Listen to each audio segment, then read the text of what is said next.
Good evening. कल कहाँ तक पढ़ा, क्या पढ़ा था हमने? चलो थोड़ा सुनाओ देख। मेवाड़ हमने पढ़ रहे थे गोहिल वंश। तो गोहिल वंश की स्थापना कब हुई थी? 566 में। किसके द्वारा की गई? ये जानकारी कौन सा अभिलेख देता है? वो कौन से राजा के टाइम का? शिलादित्य गोहिल का कौन सा वंशज था? कौन से माता जी का मंदिर बताता है? और कौन से उद्योग की जानकारी देता है? इस गोहिल वंश की कितनी ब्रांचेस थी? वो कौन से हिंदू थे? कहाँ कहाँ राज किया इन लोगों ने? मेवाड़, बांसवाड़ा, डूंगरपुर, प्रतापगढ़। और मेवाड़ के पुराने नाम क्या क्या थे? बड़ा राजा, पहला बड़ा राजा कौन हुआ इनका? वो किसका अनुयायी था? उनके आशीर्वाद से क्या जीता था उसने? चित्तौड़ किसको हरा के जीता था? कब जीता था? 734 में। और उसने राजधानी कहां बनाई? नागदा में। मंदिर किसका बनवाया? ये खुद को अपने आप क्या मानते थे? एकलिंग जी का दीवान। और उसने मेवाड़ में कौन सी धातु के सिक्के चलाए थे? और सोने का सिक्का कितने ग्रेन का? इतनी बात। एक और बड़ा था, चित्तौड़ में किसका मंदिर बनवाया था? सूर्य मंदिर, जो आजकल क्या है? कालिका माता। इतनी बातें बड़ी थी। अच्छा, कल मैं आपको बता रहा था कि बापा रावल को नागदा से लेके इसलिए आए थे क्योंकि अरबों के आक्रमण का खतरा था। तो कहा कि भाई अरबों का आक्रमण तो रोक दूं। तो इसने कहा वो मैं देख लूंगा मेरे हिसाब से। इसने अपने आसपास के राजाओं की गठबंधन बनाया, गुजरात साइड के कई राजा बुलाए, राजस्थान के और राजा बुलाए, पूरा एक सेना तैयार की। फिर यहाँ से मुस्लिम सेना को हराते हुए गजनी तक चला गया था। कहां तक चला गया था? उस समय जो अरबों का मुख्य अड्डा बना हुआ था वो था गजनी। कौन सा था? तो इसने कहा भाई गजनी छोड़ के आऊंगा, लो मैं तुम्हें। तो मुस्लिम सेना को हराते हुए कहां तक गया था? गजनी। गजनी अफगानिस्तान में जगह। गजनी कहां पड़ता है? अफगान। और वहां गजनी में एक राजा हुआ करता, उसका नाम था सलीम। क्या नाम था? वो सलीम को हटाता है और सलीम को हटा के अपने भांजे को राजा बना गया था। किसको बना गया था? भांजे का नाम वाम तो नहीं आता, पर यूं आता भाई अपने भांजे को राजा बना दिया था। तो अपने भांजे को कहां का राजा बनाया था? गजनी। किसको हटा के? गजनी कहां पड़ता है? किसने किया ऐसा? बापा। लिखो। मुस्लिम सेना को हराते हुए गजनी तक चला गया था। He moved up to Ghazni after defeating Muslim army. मुस्लिम सेना को हराते हुए गजनी तक चला गया था। He moved up to Ghazni after defeating Muslim army. मुस्लिम सेना को हराते हुए गजनी तक चला गया था। He moved up to Ghazni after defeating Muslim army. He moved up to Ghazni after defeating Muslim army. इसने गजनी के राजा सलीम को हटा दिया। He deposed Ghazni's king Salim. इसने गजनी के राजा सलीम को हटा दिया। He deposed Ghazni's king Salim. Ghazni के राजा सलीम को हटा दिया। He deposed Ghazni's king Salim. तथा अपने भांजे को राजा बना दिया। And coronated his nephew. तथा अपने भांजे को राजा बना दिया। And coronated his nephew. तथा अपने भांजे को राजा बना दिया। And coronated his nephew. अब जब ये उधर गजनी की तरफ गया था तो पाकिस्तान में एक जगह पर इसकी सेना कुछ दिनों तक पड़ी रही वहां पर। कालांतर में वहां पर बन गया गांव। पंजाबी भाषा में गांव को बोलते हैं पिंड। क्या बोलते हैं? किसकी सेना पड़ी रही थी वहां पे? बापा राव। किसी ने पूछा भाई ये कौन सा गांव है? कि वही गांव है जहां पे रावल की सेना पड़ी रही थी। तो रावल दा पिंड, रावल दा पिंड, रावल दा पिंड करते करते उसका नाम क्या हो गया? तो पाकिस्तान में एक शहर है रावलपिंडी, उसका नाम बापा रावल के कारण है। तो पूछे भाई रावलपिंडी का नाम रावलपिंडी क्यों है? क्योंकि किसका मिलिट्री कैंप लगा था? बापा रावल का सैनिक शिविर था। बापा रावल की सेना वहां पे रही थी। रावल दा पिंड, पिंड का मतलब क्या होता है? गांव। तो रावल दा पिंड करते करते क्या हो गया? रावलपिंड। लिख लो। इसके कारण पाकिस्तान के रावलपिंडी शहर का नामकरण हुआ। City Rawalpindi of Pakistan was named after him. इसके कारण पाकिस्तान के रावलपिंडी शहर का नामकरण हुआ। City Rawalpindi of Pakistan was named after him. इसके कारण पाकिस्तान के रावलपिंडी शहर का नामकरण हुआ। City Rawalpindi of Pakistan was named after him.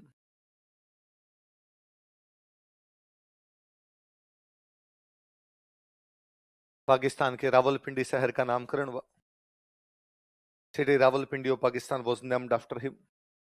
Pakistan के कौन से शहर का नामकरण हुआ? रावलपिंडी शहर का नामकरण हुआ। अपने एक इतिहासकार हुए हैं भारत के, उनका नाम है चिंतामणि विनायक वैद्य, सी.वी. वैद्य। क्या नाम है? पूरा नाम है चिंतामणि विनायक वैद्य का 2 या सी.वी. वैद्य। वो कहते हैं कि जिस समय बापा रावल मुस्लिम सेना को हरा रहा था भारत में, ठीक उसी समय यूरोप में एक बंदा मुस्लिम सेना को हरा रहा था, उसका नाम था चार्ल्स मार्टेल। क्या नाम था? तो चार्ल्स मार्टेल मुस्लिम सेना को कहां हरा रहा था? यूरोप। और बापा रावल कहां हरा रहा था? कहां हरा रहा था? भारत। इसलिए बापा रावल की तुलना किससे की जा सकती है? चार्ल्स मार्टेल खुद फ्रांस का था। कहां का था? वो एक फ्रेंच कमांडर है, फ्रांसीसी सेनापति है, लेकिन मुस्लिम सेना कहां रह रहा है? यूरोप। इसका मतलब अरबों ने दोनों तरफ अटैक किया। अरबों ने एक अटैक किया भारत की तरफ, अरबों ने अटैक किया यूरोप की तरफ। यूरोप में कौन रह रहा है उनको? चार्ल्स मार्टेल, जो कि कहां का है? फ्रांस। भारत में उनको कौन रह रहा है? बापा रावल, जो कि कहां का है? मेवाड़। कहां का है? तो बापा रावल की तुलना कौन से फ्रेंच कमांडर के साथ की जाती है? ये तुलना कौन करता है? किसी भी आदमी की तुलना क्यों की जाएगी? जब दोनों एक जैसे काम करेंगे। दोनों ने एक जैसा का काम किया, तो दोनों ने किसको हराया था? मुस्लिम सेना को। देख लो,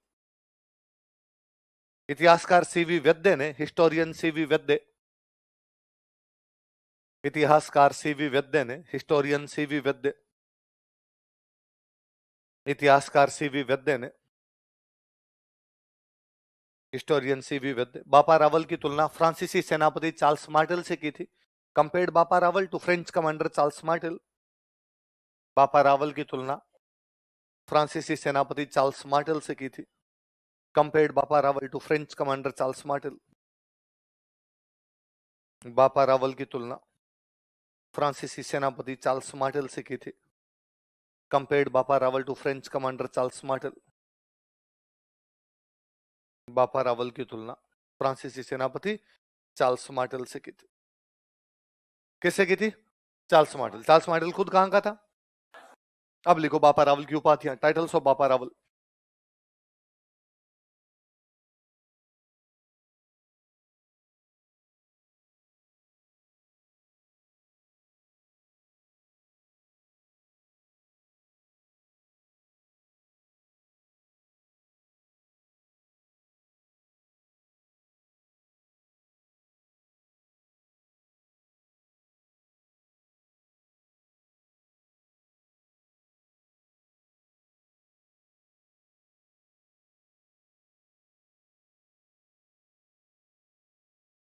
क्या क्या उपाधियां बताओ देखिए। हिंदू सूरज, राजगुरु और चकवे। क्या क्या नाम दोहराओ तो? हिंदू सूरज, राजगुरु और, हिंदुओं का बड़ा राजा था, मुस्लिमों के खिलाफ लड़ रहा था, इसलिए उपाधि क्या हो गई? हिंदूस। और ये उपाधि इतनी पॉपुलर हुई कि बाद में मेवाड़ के सारे राजा नाम क्या क्या लगाते? हिंदूस। क्या लगाया करते? हिंदूस। एक और उपाधि क्या है? राजगुरु। मैंने देखो अभी बताया, आते पहली लाइन यही बोली कि आसपास के बाकी राजाओं को एक साथ करके फिर गजनी की तरफ अटैक करता है, तो बाकी राजाओं का गुरु है, बाकी राजा उसके अंडर में लड़ रहे हैं, इसलिए उपाधि क्या हो गई? अच्छा, एक हिंदी में या संस्कृत में एक टर्म होती है, हम अक्सर, आपने कभी नाम सुना हो, चक्रवर्ती। क्या बोलते हैं? भगवान राम एक चक्रवर्ती राजा थे। ऐसा राजा जिसने चारों दिशाएं जीत लियो, उनको बोलते चक्रवर्ती। क्या बोलते? जो उत्तर दक्षिण पूर्व पश्चिम सब दिशाओं में दुश्मनों को हरा के आ जाए, उन राजाओं को हम क्या बोला करते? चक्रवर्ती। राजस्थानी में उस चक्रवर्ती को अपने बोलते हैं चकवे। क्या बोलते हैं? तो मेरे को याद है, अब भी घर में दादाजी से कहानियां सुनते, तो हिंदी में मैंने कभी पढ़ा होगा, तो ये पढ़ा होगा, भगवान राम चक्रवर्ती सम्राट थे। दादाजी ने घर पे सुना करते, भगवान राम चकवा राज करो। चकवा राज करो मतलब उन्होंने चारों तरफ राज किया था। ऐसा राजा जो चारों दिशाओं को जीत ले, उसको क्या बोला करते? चकवे। जो बाकी राजाओं को अंडर में लेके फिर युद्ध लड़े, कौन हो गया? राजगुरु। हिंदुओं को बचाए, मुसलमानों के खिलाफ लड़े, तो क्या हो गया? हिंदू। तो क्या क्या उपाधि होगी बताओ देखिए। हिंदू, सूरज, राजगुरु और चकवे। किसकी उपाधियां? किसकी उपाधियां? अरे बापा रावल का वास्तव में नाम था कालभोज। क्या नाम था? आप लिखो, फिर मैं बताता हूं। लिखो, वास्तविक नाम कालभोज। एक्चुअल नेम,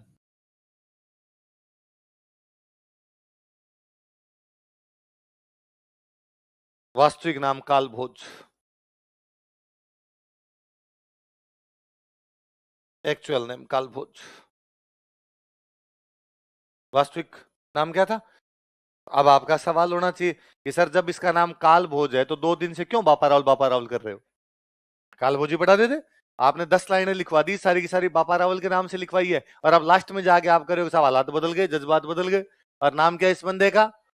अब सुनिए, इसका वास्तव में नाम काल भोज ही है। बापा रावल कोई नाम होता भी नहीं। मेवाड़ में राजा को बोला करते रावल। क्या बोलते?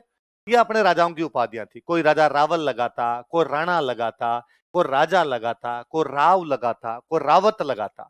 फिर जब जैसे साम्राज्य बड़ा होता, रावत हो जाता महारावत, रावल हो जाता महारावल, राणा हो जाता महाराणा, राजा होता महाराजा। पर ये उपाधियां थी, ऐसी रावल उपाधि थी। तो रावल बापा के आगे जो रावल लगा हुआ, रावल का सिंपल मीनिंग है राजा। जैसे आप बोलते हो राणा प्रताप, तो राणा उसमें क्या है टाइटल, तो वैसे रावल इसका अपने आप में क्या है टाइटल है। सवाल बापा पे कि बापा क्या है। अपने गुजरात का सीमावर्ती जो भी इलाका है, गुजरात के टच करता हुआ जो इलाका, सिरोही, ये उदयपुर वाला इलाका, डूंगरपुर, बांसवाड़ा, जो गुजरात के पूरा टच करता है। गुजरात में और अपने टच करते हुए राजस्थान के इलाके में कोई भी रेस्पेक्टेड बंदा हो, सम्माननीय आदरणीय जो बंदा हो, उसको बोलते हैं बाप जी। क्या बोलते हैं? इसलिए अक्सर मेवाड़ी या गुजरात का जो भी आदमी होता है, मंदिर भी जाके तेरे को पूछ ले कहाँ जाके थे, बाउसिन जाना है, बाउस बाप जी के जाके आए थे, बाउसी के जाके आए थे। तो बाप जी भगवान को कहते हैं। बाप जी किसको कहते हैं? भाई रेस्पेक्टेड होते हैं भगवान जी, तो भगवान जी को क्या कहते हैं? बाप जी। या भगवान को क्या कहते हैं? बाप जी। फिर धीरे धीरे और कोई भी रेस्पेक्टेड बंदा होता, उसके नाम क्या भी बाप जी लगाने लगे। राजा से ज्यादा रेस्पेक्टेड कौन होगा? तो राजा को भी क्या बोलने लगे? बाप जी। तो किसी ने पूछा भाई आजकल रावण कौन है तुम्हारे? बाप जी रावण है। बाप जी रावण, बाप जी रावण, बाप जी रावण करते करते कहीं हो गया बापा रावल, कहीं हो गया बप्पा रावल, कहीं हो गया बप्प रावल, अलग अलग नाम है। अपने को जो अच्छा लगे वो पढ़ लिया जाए। वास्तव में इसका नाम तो क्या था? कालभूत। राजा को क्या बोलते थे? रावल। बड़ा आदमी था, आदरणीय था, सम्माननीय था, इसलिए क्या बोल दिया? बापा। और आने वाली पीढ़ी उनका हमारा तो सबसे ज्यादा लखनवाड़ा यही हुआ था, ये बाप जी सबसे अच्छा था, तो उन्होंने अपने अभिलेखों में क्या लिखवा दिया? बापा रावल ही लिखवाना शुरू कर दिया। बाकी बापा रावल कोई नाम नहीं है, नाम क्या था उस बंदे का? और गुजरात में या अपने इस मेवाड़ वाले पार्ट में ये व्यवस्था आज दिन तक है। आज भी कोई भी रेस्पेक्टेड जो बंदा होता है उसको बोलते हैं बापू। गुजराती क्या बोलते हैं? इसलिए गांधी जी क्या कहते हो आप? गांधी इसलिए बापू नहीं है कि डोकरे हैं, इसलिए बापू है क्योंकि गुजराती है। गुजराती संत है मुरारी बापू। मैं तो कहता हूं बाकी छोड़िए, गुजरात का रविंद्र जडेजा क्रिकेट खिलाड़ी है, अक्षर पटेल क्रिकेट खिलाड़ी है। आप तो उनका इंस्टाग्राम की टाइमलाइन चेक कीजिए, उनका ट्विटर का या फेसबुक का अकाउंट देखिए, उनके नीचे गुजरातियों के कमेंट पढ़िए। गुजरात कमेंट आएंगे, जियो बापू, मजा आ गया बापू, बापू ने 5 विकेट लिए, बापू क्या खेले, बापू ने 50 रन बनाए। आपको लगेगा जल्दी बापू नहीं बना दिया थोड़ा? आदमी 30-32 साल का, तुम अभी से क्या बोलने लगे इसको? पर वहां बापू का मतलब रेस्पेक्टेड बंदा है ना।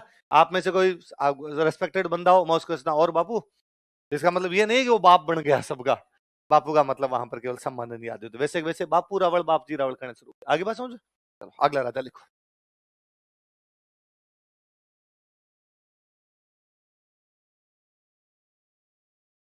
राजा लिखो अल्लट।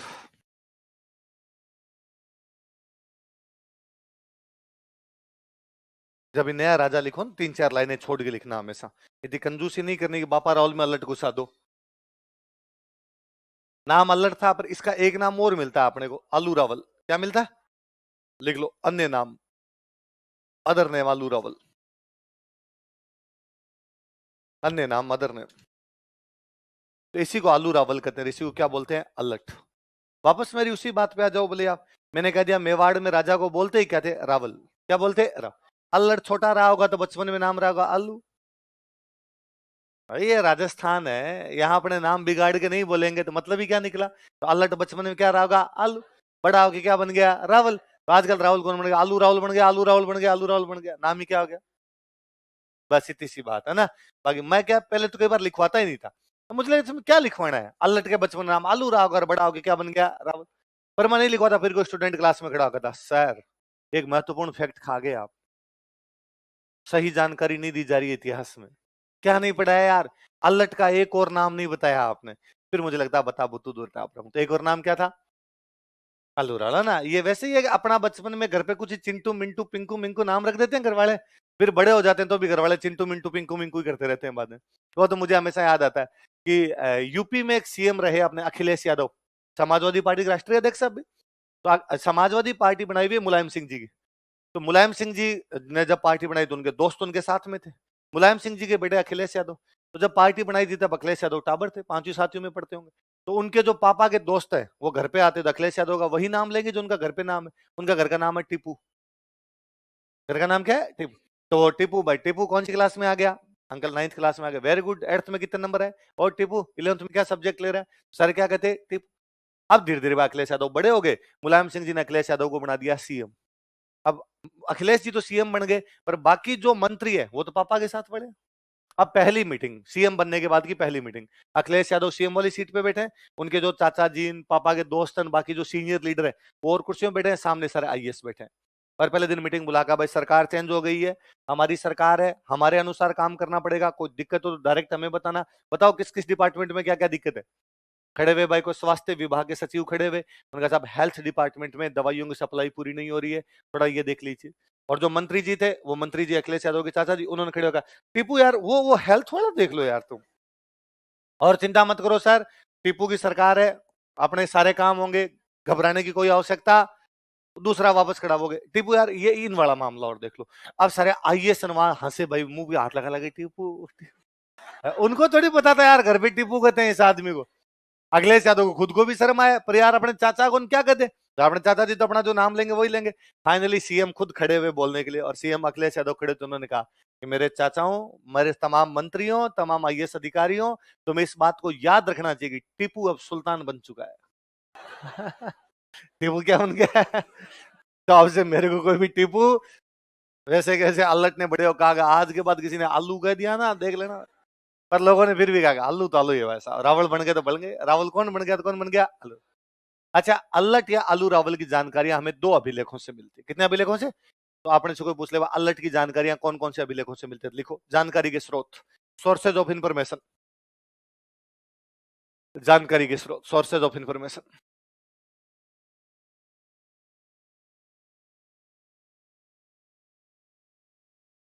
मैं लिख रहा हूं, एक बार उतार लीजिए ऐसा कैसे, फिर मैं समझा दूंगा आपको।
दो है, बताओ कौन कौन से अभिलेख है दो। पहला है सारणेश्वर प्रशस्ति, दूसरा है शक्ति कुमार का 8 पूर्व अभिलेख। सारणेश्वर प्रशस्ति कब की है? 953 ईस्वी। शक्ति कुमार का 8 पूर्व अभिलेख कब का है? एक एक का पोस्टमार्टम करते हैं, वापस हेडिंग डालो, सारणेश्वर प्रशस्ति पढ़ते हैं, एक एक के बारे में पढ़ते हैं। सारणेश्वर प्रशस्ति, सारणेश्वर यूलोजी।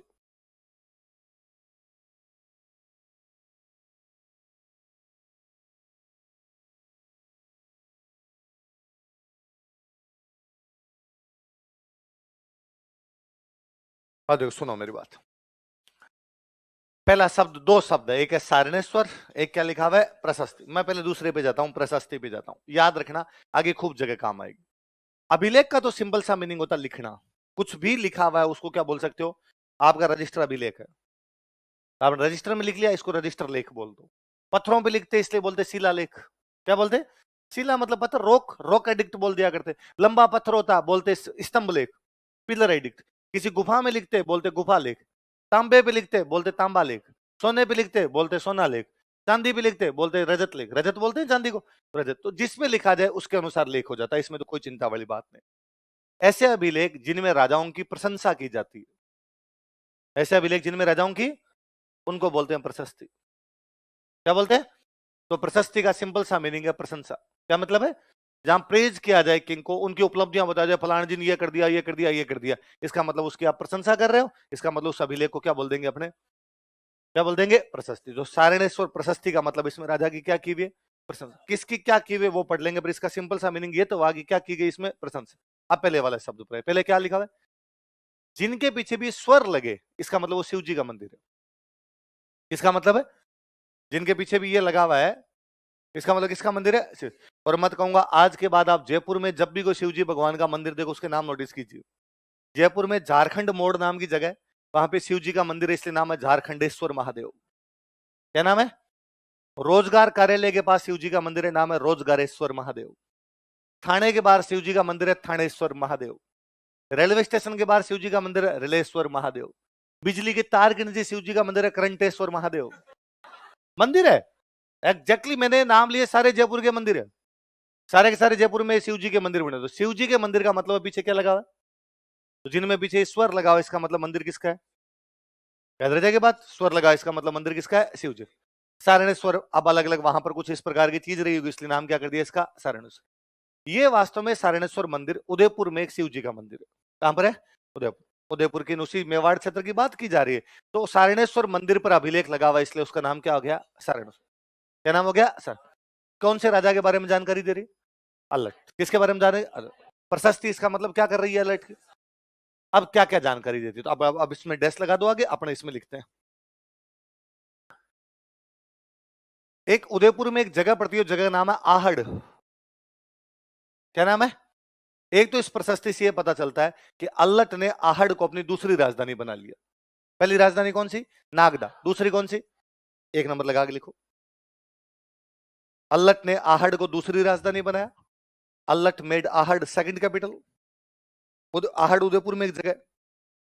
अल्लट ने आहड़ को दूसरी राजधानी बनाया। Allat made Ahar as second capital.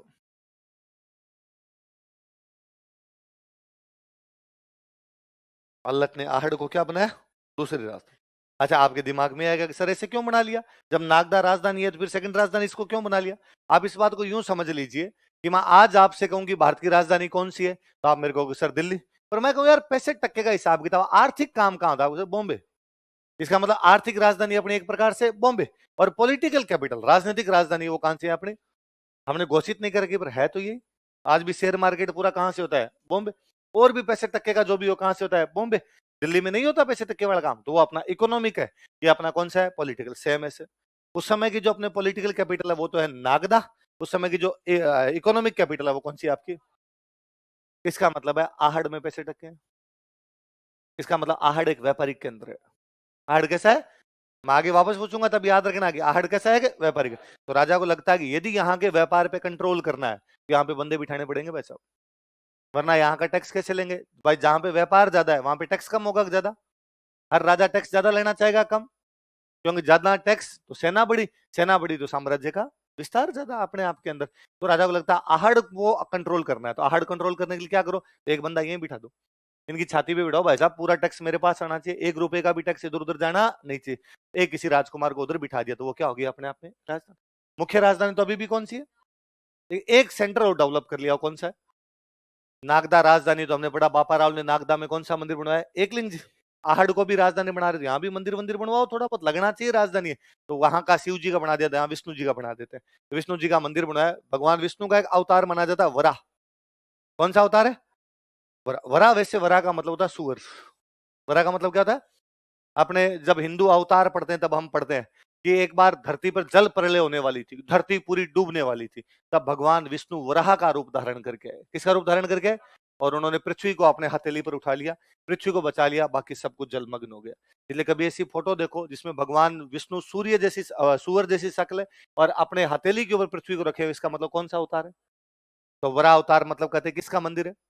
Vishnu भगवान। कहां पर बनवाया गया? आहड़। किसके द्वारा?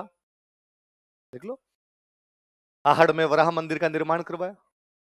ही built Varaha temple at Ahar. Ahar में वराह मंदिर का निर्माण करवाया। He built Varaha temple at Ahar.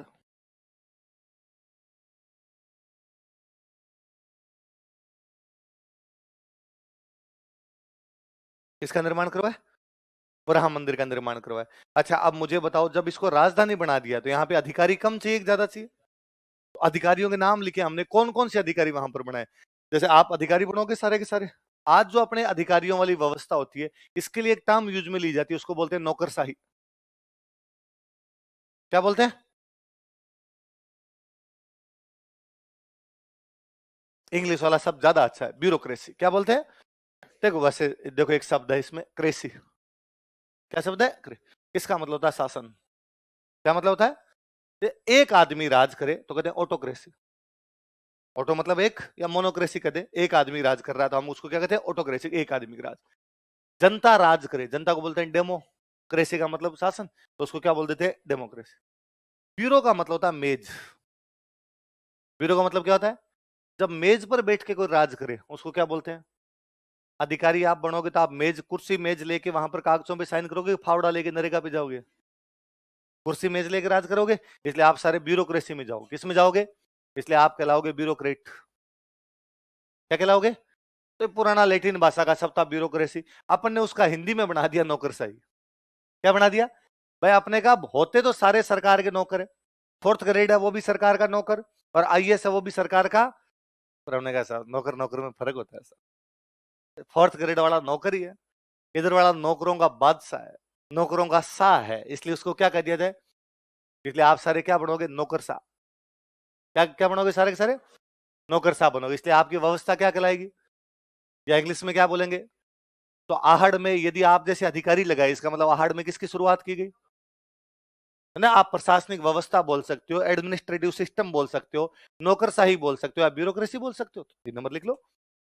Ahar में नौकरशाही की शुरुआत की गई, या आहड़ में नौकरशाही की स्थापना की गई। Bureaucracy was established eight Ahar, Ahar में नौकरशाही की स्थापना की गई। Bureaucracy was established eight Ahar.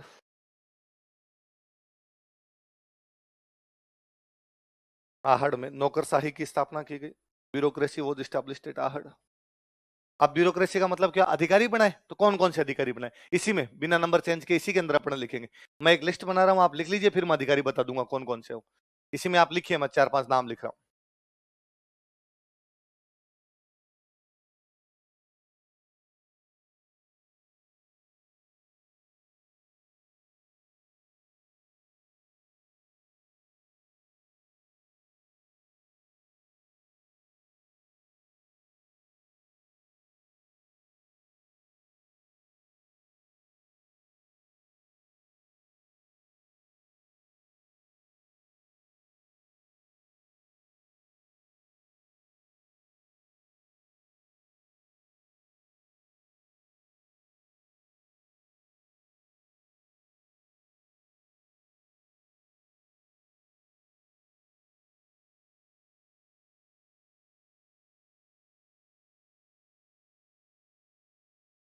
उस अभिलेख में बाकायदा नाम है कि कौन कौन से अधिकारी बनाए गए थे।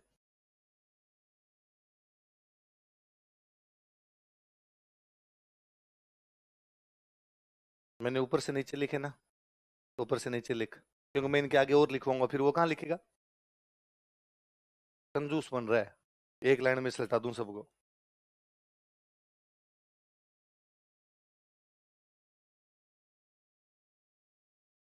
आपका जो रजिस्टर है, एक तो आइंदा से ध्यान रखना, इस बार भले ही आप लाइन वाले रजिस्टर लेके आगे होंगे, आगे से बिना लाइन के रजिस्टर लाना। नोट्स बनाने के लिए सबसे अच्छे रजिस्टर ही होते हैं, और इस बिना लाइन वाले रजिस्टर के एक पन्ने में लाइन होनी चाहिए 12। कितनी लाइनें लिखेंगे? आप लिखेंगे तो कितनी लाइनें? 12। आप क्या इस एक पन्ने में लाइन लिखते हैं 29, है ना? कंजूसों के बाप है आप इस्माल। फिर घर पे जाके लेंस लगा के देखते हैं कि क्या लिख लाया, मैं लिख के लाया हूं क्या, खुद को ही नहीं समझ में आता है। खुले खुले आराम से लिखा करो यार, ज्यादा ज्यादा 2 रजिस्टर और बढ़ जाएंगे, क्या फर्क पड़ेगा? तो कौन कौन से नौकर साहब बनाए बताओ देखे? अमात्य, संधि विग्रहक, अक्षपटलिक, बिस्काधीराज, बंदीपति। कौन कौन सी दोबारा बताओ? अमात्य, संधि विग्रहक, अक्षपटलिक, भिस्काधीराज और बंदी। क्या होता है? एक एक सुनते हैं, देखो ना काम आएंगे। कल देखो मैंने बताया था हम कौन कौन सी व्यवस्था पढ़ेंगे, राजनीतिक, प्रशासनिक, ये वही है प्रशासनिक व्यवस्था। जब हम पढ़ते हैं उसने वो मंदिर बनवाया, वो कौन सी है? हम आगे पढ़ेंगे इतना टैक्स लिया, इसका मतलब कौन सी? या कल हम पढ़ रहे जावर में खनन उद्योग की जानकारी। खनन क्या है? आर्थिक है, रेवेन्यू डिपार्टमेंट है। मैं पढ़ रहा हूं कि उसको हराते वहां तक चला गया, तो कैसी व्यवस्था है? राजनीति। तो सारी पढ़ेंगे, तो ये किस प्रकार की व्यवस्था है? प्रशासनिक। तो आप बताओ पहला कौन है? हम। एक होता राजा, राजा के नीचे मंत्री होते हैं। एक मंत्री वित्त मंत्री, एक है गृह मंत्री, एक है सूचना का मंत्री, एक है खेती का मंत्री, एक है व्यापार का मंत्री, एक उद्योगों का मंत्री। अलग अलग मंत्री है। अब इन मंत्रियों को कंट्रोल कौन करेगा? इन मंत्रियों के ऊपर एक मंत्री और होना चाहिए, वो प्रधानमंत्री। मंत्रियों का जो प्रधान है उसको क्या कह दो? प्रधानमंत्री। या मंत्रियों में मुख्य आप कह दो मुख्यमंत्री। जैसे आज आपका प्रधानमंत्री या आज आपका मुख्यमंत्री होता है, वैसे उस टाइम में भी राजा के टाइम में एक प्रधानमंत्री होता है, एक क्या होता है? मुख्यमंत्री। कुछ ही कह दो, आप उसको प्रधानमंत्री भी कह सकते हो, क्या बोल सकते हो? मुख्यमंत्री। और ये लोग उसको बोलते हैं अमात्य। क्या बोला करते? तो मंत्रियों को कंट्रोल करने वाला जो मंत्री होता है वो कौन होता? भाई मैं तो आज भी कहता हूं, मैं आपसे पूछूंगी यार अपना गृह मंत्रालय कौन संभालते हैं, आपका दूसरा अमित शाह संभालते हैं, है ना। मैं कहूँ विदेश मंत्रालय कौन संभालते हैं, आपका दोस्त जयशंकर। मैं कहूँ वित्त मंत्रालय कौन है, आपको सर निर्मला सीतारमण। तो मैं फिर मोदी जी क्या संभालते हैं, इन सबको, इन्हें सबको संभालते हैं, इसलिए वो क्या है, प्रधानमंत्री। ये का ये मुख्यमंत्री, मुख्यमंत्री बाकी सारी मंत्रियों पे क्या करता है, कंट्रोल। तो वह मंत्री जो बाकी मंत्रियों को कंट्रोल करता है उसको क्या बोलते हैं, मतलब राजा अमात्य को बुला कहता है, हाँ भाई बता क्या गड़बड़ चल रही है। अब अमात्य पूछे गृह मंत्रालय से, कृषि मंत्रालय से क्या चल रहा है क्या नहीं चल रहा है, तो अमात्य का मतलब क्या हो गया, प्रधानमंत्री। क्या हो गया, प्रधानमंत्री। अमात्य के बराबर लिख लो, प्रधानमंत्री, प्राइम मिनिस्टर। मंत्रियों का जो प्रधान हुआ करता उसको क्या बोला करते, अमात्य। क्या बोलते उसको, अमात्य। और कभी यदि पुराना टीवी पे कोई सीरियल वगैरह देखो, चंद्रगुप्त मौर्यन सीरियल आते थे, उनमें कहता अमात्य कौटिल्य को बुलाया जाए, अमात्य चाणक्य को बुलाया जाए। तो चाणक्य कौन था, अमात्य। कौन था, जो बाकी मंत्रियों पे कंट्रोल करता है उसको क्या बोलते हैं, अमात्य। दूसरा क्या लिखा हुआ है, संधि विग्रहक। क्या लिखा हुआ है, दो शब्द है, एक है संधि, एक है विग्रह। कौन कौन से दो है, संधि का मतलब जोड़ना, विग्रह का मतलब तोड़ना। संधि का मतलब जोड़ना, विग्रह का मतलब जो किसी देश के साथ रिश्ते जोड़े, जो किसी देश के साथ रिश्ते तोड़े। युद्ध एवं शांति का मंत्री, किसका मंत्री, जो या तो किसी देश के साथ युद्ध करे या किसी देश के साथ संधि करे, मतलब शांति लाए। तो संधि कर रहे हैं मतलब क्या कर रहे हो, शांति। तोड़ रहे हो मतलब क्या कर रहे हो, युद्ध। तो युद्ध और शांति का जो मंत्री होता है उसको क्या बोलते, देखो, युद्ध एवं शांति का मंत्री, minister of war and peace. युद्ध एवं शांति का मंत्री, minister of war and peace. आज के हिसाब से आप देखो ना, तो जैसे विदेश मंत्री, विदेश मंत्री काम क्या होता है, यही तो काम है, दूसरे देशों के साथ रिश्ते बनाने। युद्ध कौन से, अपने देश के साथ होगा, दूसरे देश के साथ, संधि भी दूसरे देश के साथ। तो आज के हिसाब से अपना विदेश मंत्री टाइप का जो बंदा होता है उसको क्या बोला करते हैं, संधि। अगला क्या, क्या है, अक्सर जो ये ध्यान रखे कि राजा की इनकम कितनी, खर्चे कितने, है ना। अकाउंटिंग ऑफिसर जो अकाउंट मेंटेन किया करता था उसको क्या बोला करते थे, लिखो आय व्यय का अधिकारी, चीफ अकाउंटिंग ऑफिसर। आय व्यय का अधिकारी, चीफ अकाउंटिंग ऑफिसर। आय व्यय का अधिकारी, चीफ अकाउंटिंग ऑफिसर। और ये खूब बार एग्जाम में पूछा, अक्सपटली क्या कार्य करता था, तो क्या कार्य करता था। अब वो इन शब्दों को कई बार हटा देता, वो कहता हिसाब का लेखा जोखा रखता था। बात तो वही है, अकाउंट ही तो मेंटेन कर रहा है। कोई कहता है खाते बही मेंटेन करने का काम करता था, बात तो वही है ना। आप खाते बही बोलो, आप लेखा जोखा बोलो, आप उसको बोले एक्सपेंडिचर इनकम बोलो, आप उसको आय व्यय कीजिए, सारी बातें की। अगला कौन है, भिस्खाधीराज। बोलिए कौन है, वापस बोलो क्या नाम है, वापस सुनिए। देखो एक शब्द होता है भेषज, क्या शब्द होता है, इसका मतलब दवाई। इसका मतलब क्या है, जो राजा के लिए भेषज लाए, भिस्खाधीराज, राजा का डॉक्टर। कौन है, रॉयल डॉक्टर, राजवैद्य। राजा का जो वैद्य हुआ करता उसको क्या बोला करते, भिस्खाधीराज। लिख लो, राजवैद्य, भिस्खाधीराज, रॉयल डॉक्टर, राजवैद्य।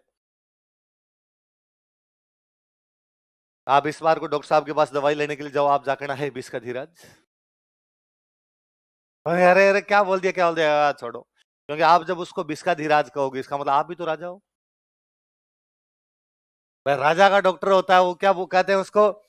तो यदि वो भिस्खाधीराज है तो आप क्या हो, आदमी खुद को तो हमेशा बड़ा ही समझना चाहिए। कुछ गलत फहमियां अच्छी होती है, आदमी खुद को कभी भी कम मानना, हमेशा मानना है अपने क्या है, मानने में क्या जाता। धूड़ खावनी दोबा बर बर खावनी, दोरा माथे बैठ रखा। यदि मिट्टी खानी हो तो टीले पे बैठ के खाई जाए, भर भर के खाई जाए, उसको कम खानी। तो जब मानना ही है कि अपने क्या है, तो अपने क्या है, राजा। इसलिए अपना डॉक्टर क्या है। यदि आपने एक मूवी देखी हो पानीपत, पानीपत मूवी देखी किसी ने, कृति सेनन, कृति सेनन जो उसकी हीरोइन है, वो भिस्खाधीराज की बेटी है। किसकी बेटी है, वैद्य, उसके पिताजी वैद्य, वैद्य की बेटी, उसमें नाम भी आता है भिस्खाधीराज वगैरह कई जगह। तो बताओ अमात्य कौन होता, प्रधानमंत्री। युद्ध एवं शांति का मंत्री, आय व्यय का लेखा जोखा, राजा का डॉक्टर। अगला कौन है, बंदीपति वो था जो जब राजा दरबार में आता तब जोर जोर से बोलता, श्री श्री 1008 एकलिंग दीवान, राजाओं के राजा, राणाओं के राणा, महाराणाओं के महाराणा, फलान जी पधार रहे। उसको क्या बोला करते? जो राजा की प्रशंसा किया करता उसको क्या बोलते? बंदी। लिख लो, राजा की प्रशंसा करने वाला, who praise king, who praises king, या हु प्रेज किंग, राजा की प्रशंसा करने वाला।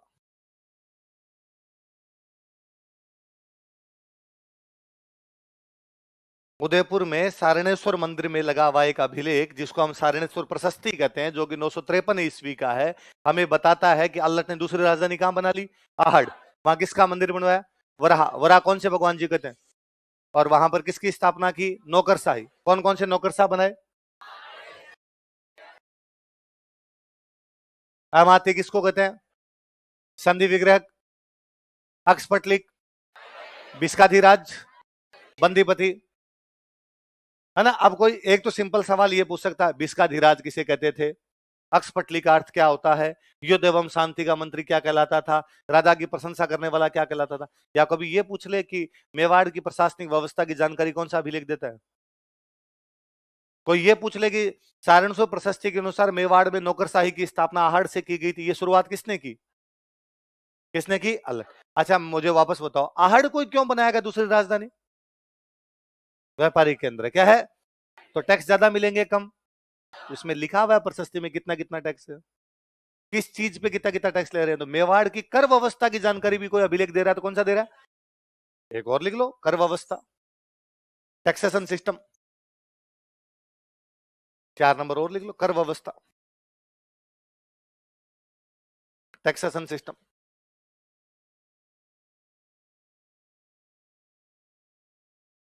अब ये तो प्री की बातें हो गई अपने ना। मेंस में कभी लिखने के लिए ये सेम सवाल मेंस में लिखने के लिए दे दे, सारणेश्वर प्रशस्ति से आप क्या समझते हो, बता सकते हो? सारणेश्वर प्रशस्ति अल्लट के बारे में जानकारी देने का एक महत्वपूर्ण स्रोत है, जो हमें बताती है कि अल्लट ने दूसरी राजधानी कहां बना ली, उसने आहड़ में किसका मंदिर बनवाया, उसने आहड़ में किसकी स्थापना की, साथ ये प्रशस्ति किसकी जानकारी देती है। आगे बात सुने, पर अब देखो सवाल दूसरा आपके दिमाग में आना चाहिए कि ये मंदिर शिव जी का है जहां से अभिलेख मिला है। मंदिर किसका है? जहां से क्या मिला है? अभिलेख में लिखा विष्णु मंदिर बनवाया। अभिलेख में तो लिखा हुआ है वराह मंदिर का निर्माण करवाया, और ये लिखा हुआ है शिव जी वाले मंदिर पे। फिर मैं कह रहा हूं मंदिर बनवाया आहड़ में, मंदिर कहां बनवाया? और मैं अभी बोला सारणेश्वर प्रशस्ति उदयपुर से मिली। सारणेश्वर वाला मंदिर कहां पर है? उदयपुर। अब सुनना मेरी बात, हुआ यूं कि अल्लट ने आहड़ में एक मंदिर बनवाया, वराह मंदिर। कौन सा बनवाया? वहां पर अभिलेख लगवा दिया। वराह मंदिर के बाहर क्या लगवा दिया? अभिलेख। कालांतर में वराह मंदिर आक्रमणकारियों ने तोड़ दिया, तो उसके पत्थर इधर उधर बिखर गए, मूर्ति तोड़ के चले गए, मंदिर तोड़ के चले गए। काफी सालों बाद किसी ने उदयपुर में बनवाया सारणेश्वर मंदिर, तो उसको पत्थरों की आवश्यकता पड़ी, तो किसी ने कहा थोड़े पत्थर उधर पड़े रहे, तो उन्होंने वो भाटे ला के यहां लगा दिए। उनमें एक भाटा वो भी आ गया जिस पर अभिलेख लगा हुआ था। हमें कौन से मंदिर से मिला, तो हम तो उसको क्या कहेंगे, पर वास्तव में यहां का नहीं है वराह मंदिर का है। कहां का? वरना शिवजी वाले मंदिर में विष्णु मंदिर की जानकारी क्यों होगी? शिवजी वाले मंदिर में तो शिवजी की जानकारी होती है, सारणेश्वर मंदिर तो है शिव जी का, जानकारी हमें किसकी दे रहा है? विष्णु की। इसका मतलब ओरिजिनली तो ये कहां पर लगा हुआ था? विष्णु में, लेकिन वो मंदिर टूट गया होगा तो पत्थर किसी ने लाके कहां पे लगा दिया होगा, है ना। और ऐसे अनगिनत सैकड़ों लाखों पत्थर पड़े हैं अभी तक भी, जो हम पढ़ भी नहीं पाए। अभिलेख इतिहास को जानने का सबसे महत्वपूर्ण स्रोत है, क्योंकि अभिलेख जिस समय वो बिल्डिंग बनी है उसी समय का है। अभी आप देखते हो आज भी कोई अभिलेख लगवाता है क्या? लगवाता है यार, कैसे नहीं। आप, मैं कहता हूं कोई भी हॉस्पिटल जाइए सरकारी, उसके बाहर लिखा हुआ इस अस्पताल का निर्माण महाराणा अशोक गहलोत के शासनकाल में करवाया, मुख्यमंत्री अशोक गहलोत के साथ। बात तो वही है भाई, आज के महाराणा तो यही है, मुख्यमंत्री अशोक गहलोत के शासनकाल में करवाया गया। इसके निर्माण में इतने लाख रुपए का खर्चा हुआ था, है ना। इसके शिलान्यास में फलाने फलाने लोगों ने भाग लिया था, इसके उद्घाटन में फलाने फलाने लोगों ने भाग लिया। एक एक बात लिखी हुई, ये आज का अभिलेख, उस समय के अभिलेख हुआ, भले पड़ेगी बात।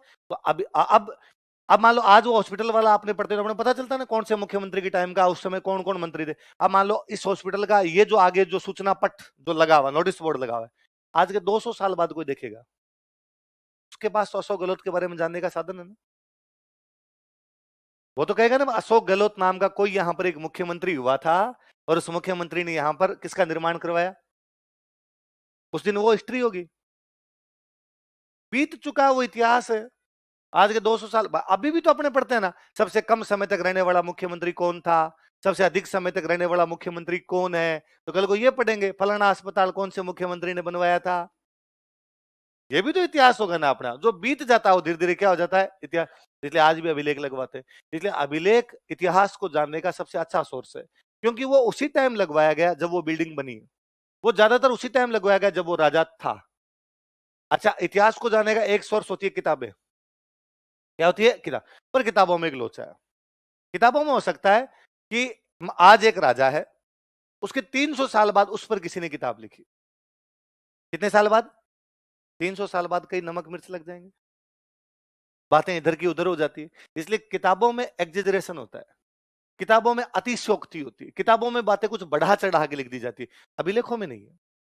अभिलेखों में ज्यादातर जो चीजें मिलती है वो वैसी वैसी मिलती है। अपने राजस्थान के सबसे अच्छे इतिहासकार जो हुए उनका नाम है गौरी शंकर हीराचंद ओझा। क्या नाम है?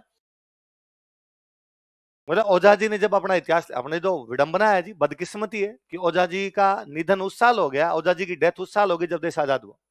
अगस्त में आजाद हुए, अप्रैल में ओझा जी की डेथ हो गई। ओझा जी थोड़े साल और जिंदा रहते, राजस्थान की हिस्ट्री के बारे में और खूब सारी अच्छी बातें लिख के जाते। तो ओझा जी ने जब हिस्ट्री लिखनी शुरू की तो उन्होंने गांव गांव में ऐलान करवाया कि किसी के पास कोई भी पत्थर पड़ा हो जिसपे कुछ भी लिखा हुआ हो मुझे ला के दे, मुझे बुला ले, मैं देखूंगा, मैं देख के बता दूंगा इस पे क्या लिखा हुआ है। खूब सारे लोगों ने उनको बुलाया। वो अजमेर के किसी एक गांव के अंदर गए, वहां पर उनको एक आदमी किसान ने कहा मेरे घर पे एक पत्थर पड़ा है। जाके देखा वहां पे पत्थर, तो उस पत्थर के आधे भाग पे कुछ लिखा हुआ है, आधे भाग पे जो लिखा हुआ मिट गया। उनका अरे ये क्या है, आधे पे लिखा आधे पे मिट गया। उसने कहा साहब जिधर से मिट गया ना इधर मैं तंबाकू कूटता हूं, मेरे क्या बताते काम की चीज है। औजा जिन जब पढ़ा तो पता चला वो राजस्थान का सबसे पुराना अभिलेख है। हम आगे पढ़ेंगे, बढ़ लीजिए।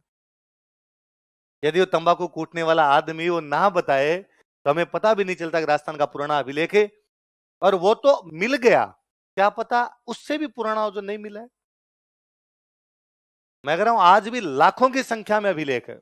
मेरे को तो हर महीने में 3-4 बच्चे कोई अब ला के कह देते हैं सर हमारे गांव में कुआं है, कुएं के बारे में कुछ लिखा हुआ है, क्या लिखा हुआ है ये सर। वो तो कुछ खूब सारे लोग हैं जो ये पढ़ने का काम करते हैं, उनको कहता है यार वहां भेज देते हैं, अपने को पता चल जाएगा।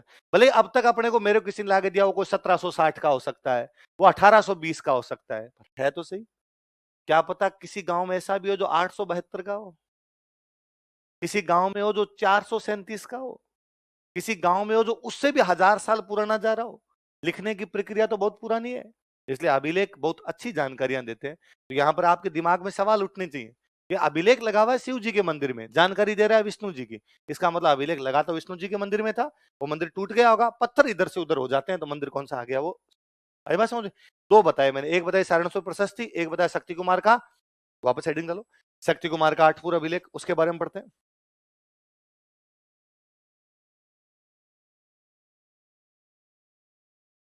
है दुनिया में खूब सारे लोग हैं जो यही काम करते हैं लैंग्वेज पढ़ने का। तुम्हें और मुझे नहीं आती, इसका मतलब ये थोड़ी लोगों को भी नहीं आती है।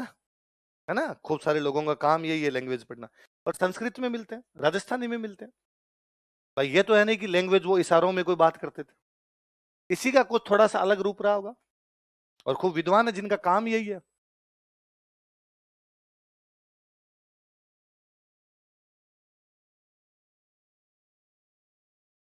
ओझा जी ने पूरी बुक लिखी थी इस पे, प्राचीन लिपि माला। ये प्राचीन लिपियां कैसी है लो मैं बताता हूँ आपको। पढ़ो पहले अभिलेख का नाम पढ़ो, क्या नाम लिखा बताओ। शक्ति कुमार का आठपुर अभिलेख, क्या नाम है?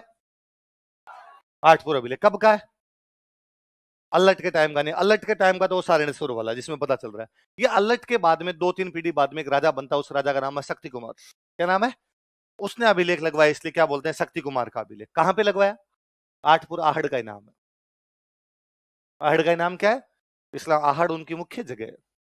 सारणसुर प्रशस्ति भी आहड़ की है, भले ही बाद में लगा दी गई है उदयपुर। और अभिलेख आठपुर अभिलेख भी कहाँ का है? आहड़। आहड़ का ही संस्कृत के कई ग्रंथों में, जैनों की किताबों में नाम क्या मिलता है? आठपुर। तो आठपुर का मतलब क्या है? आहड़। तो आप इसको शक्ति कुमार का आहड़ अभिलेख भी बोल सकते हो। तो अभिलेख मिला कहां से? आहड़ से। किस कौन से राजा के टाइम का? कौन से राजा के टाइम का? अब शक्ति कुमार ने अपने बारे में लिखवाया, अपने पिताजी के बारे में लिखवाया, ऐसे उसने एक दो पीढ़ी ऊपर गया तो उसने अल्लट के बारे में लिखवाया। तो महत्वपूर्ण जानकारी जो अपने काम की बात है पढ़ने की वो ये है, इसमें एक तो अल्लट की मम्मी का नाम पता चलता है, और अल्लट की मम्मी का नाम था महालक्ष्मी राष्ट्रकूट। क्या नाम था?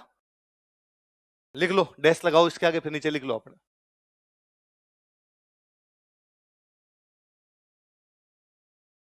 मैं बताता हूं वैसे लिखना आप। लिखो, एक नंबर लगा के लिखो, अल्लट की माता का नाम महालक्ष्मी राष्ट्रकूट था। Mahalakshmi Rashtrakuta was mother of Allat.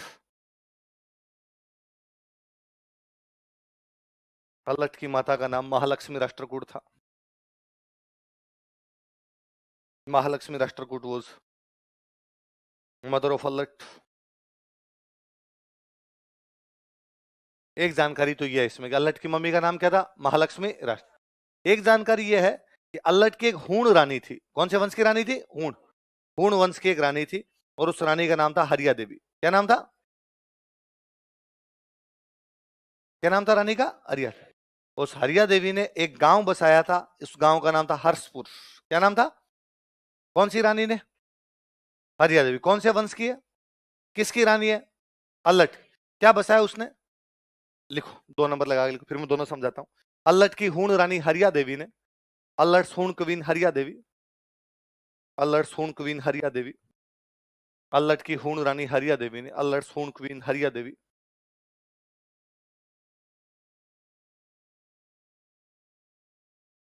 Allat की हूण रानी हरिया देवी ने हर्षपुर की स्थापना की थी। फाउंडेड हर्षपुर। हर्षपुर की स्थापना की थी, फाउंडेड हर्षपुर।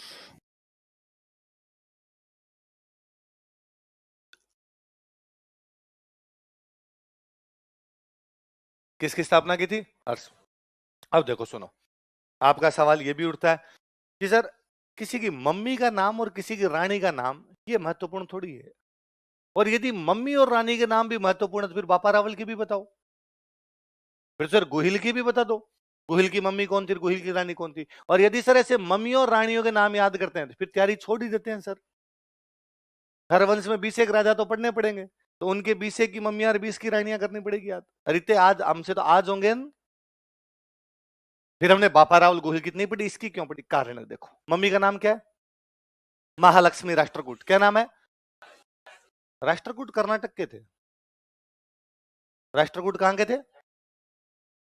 और यदि अल्लट की मम्मी राष्ट्रकूट है, इसका मतलब पापा ब्याह करने कहां चले गए? कर्नाटक। कहां चले गए? और ये पॉसिबल है नहीं, जब संचार और आवागमन के साधन नहीं थे तो ब्याह करने के लिए कर्नाटक तो क्या ही गया होगा। इसका मतलब राष्ट्रकूटों का राजस्थान से कोई ना कोई लेना देना है। इसके लिए उन दिनों में कहीं ना कहीं राष्ट्रकूट कहां पर रह रहे हैं? राष्ट्र। आगे पढ़ेंगे, मैं जब आगे राठौड़ पढ़ाऊंगा तब मैं बताऊंगा आपको कि राष्ट्रकूट उन दिनों पाली रह रहे थे। कहां पे रह रहे थे? क्योंकि हमें पाली से राष्ट्रकूटों का अभिलेख मिलेगा, आगे हम आगे अभिलेख पढ़ेंगे, हम हटुंडी अभिलेख। कौन सा है? और उसमें हटुंडी अभिलेख में एक राजा, उस राजा का नाम है धवल राष्ट्रकूट। क्या नाम है? और वो लिखता है कि मालवा के परमारों ने, किसने? शक्ति कुमार पर आक्रमण कर दिया। कहां पर आक्रमण कर दिया? मेवाड़ के शक्ति कुमार पर आक्रमण कर दिया। मैं बचा रहा हूं। वो धवल राष्ट्रकूट जो कि पाली का राजा है, वो लिख रहा है कि शक्ति कुमार जो कि मेवाड़ का राजा, उस पर मालवा के परमारों ने अटैक कर दिया था, तब उसको मैंने बचाया। वो शक्ति कुमार की सहायता करने जा रहा है, इसका मतलब शक्ति कुमार रिश्तेदार है।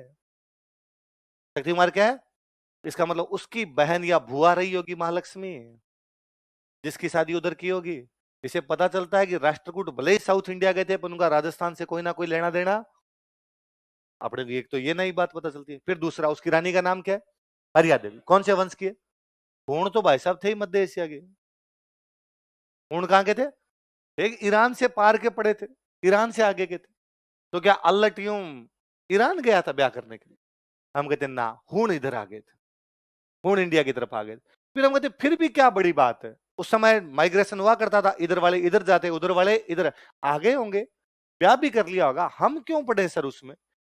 इसमें बड़ी शानदार बात है। इसमें बात यह कि हूण मध्य एशिया से आए और आके राजस्थान की संस्कृति में मिल गए, आके इंडिया की संस्कृति में मिल गए।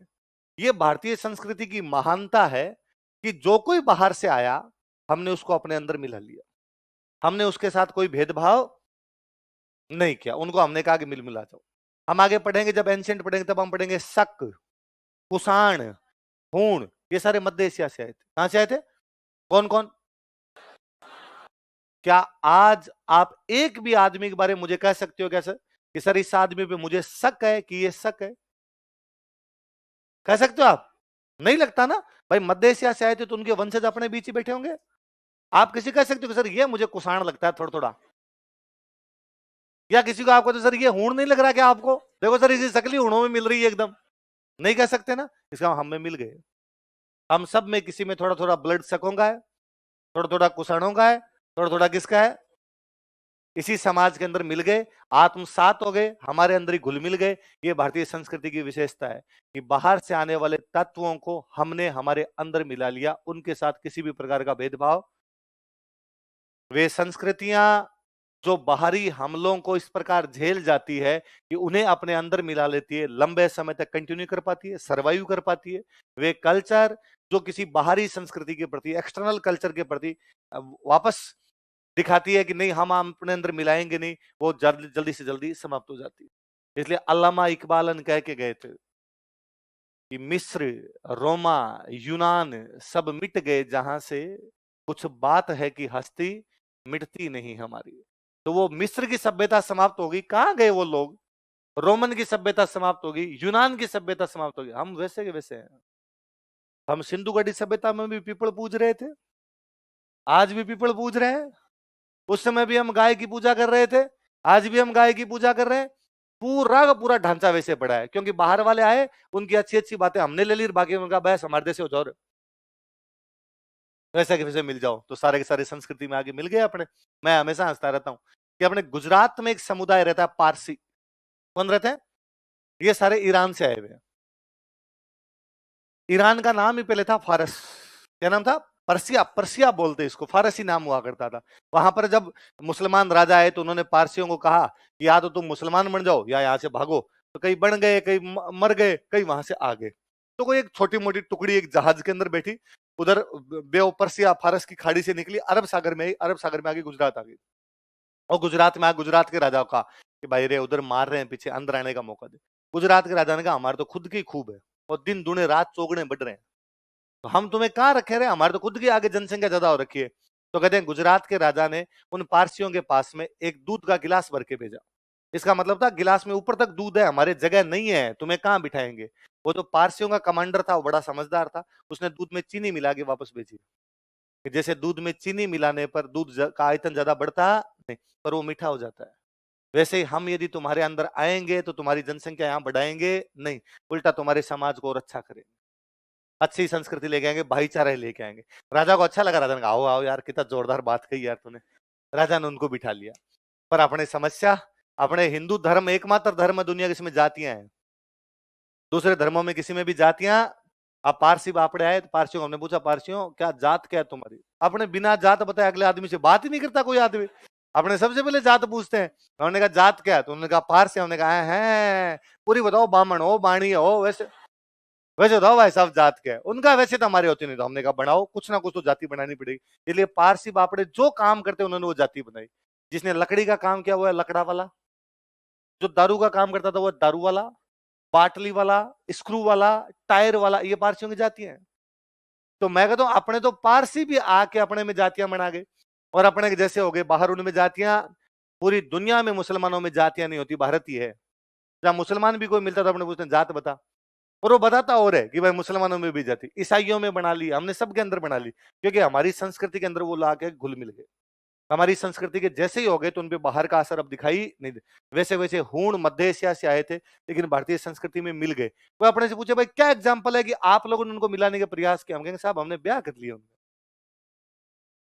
भाई हम भेदभाव करते तो हमारा राजा उनमें ब्याह कैसे कर लेता? हमारा एक राजा है अल्लट और उसकी एक रानी हूण है, और उसका नाम क्या है? और सुनो, ये जो हूण थे शिव जी के भक्त थे। हूण किसके भक्त थे? इस बात पे गौर करना, बड़ी समझने वाली बात है। हूण किसके भक्त है? कहां से आए? मध्य एशिया। कहां से आए? इसका मतलब मध्य एशिया तक शिव जी की भक्ति होती थी। मध्य एशिया तक किसकी भक्ति होती थी?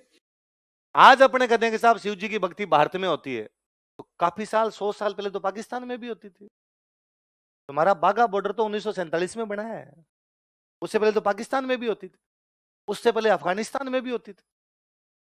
आज के 500 साल पहले जाओगे तो हिंदू अफगानिस्तान में भी तो बैठे ही थे, अब खत्म हुए वहां से।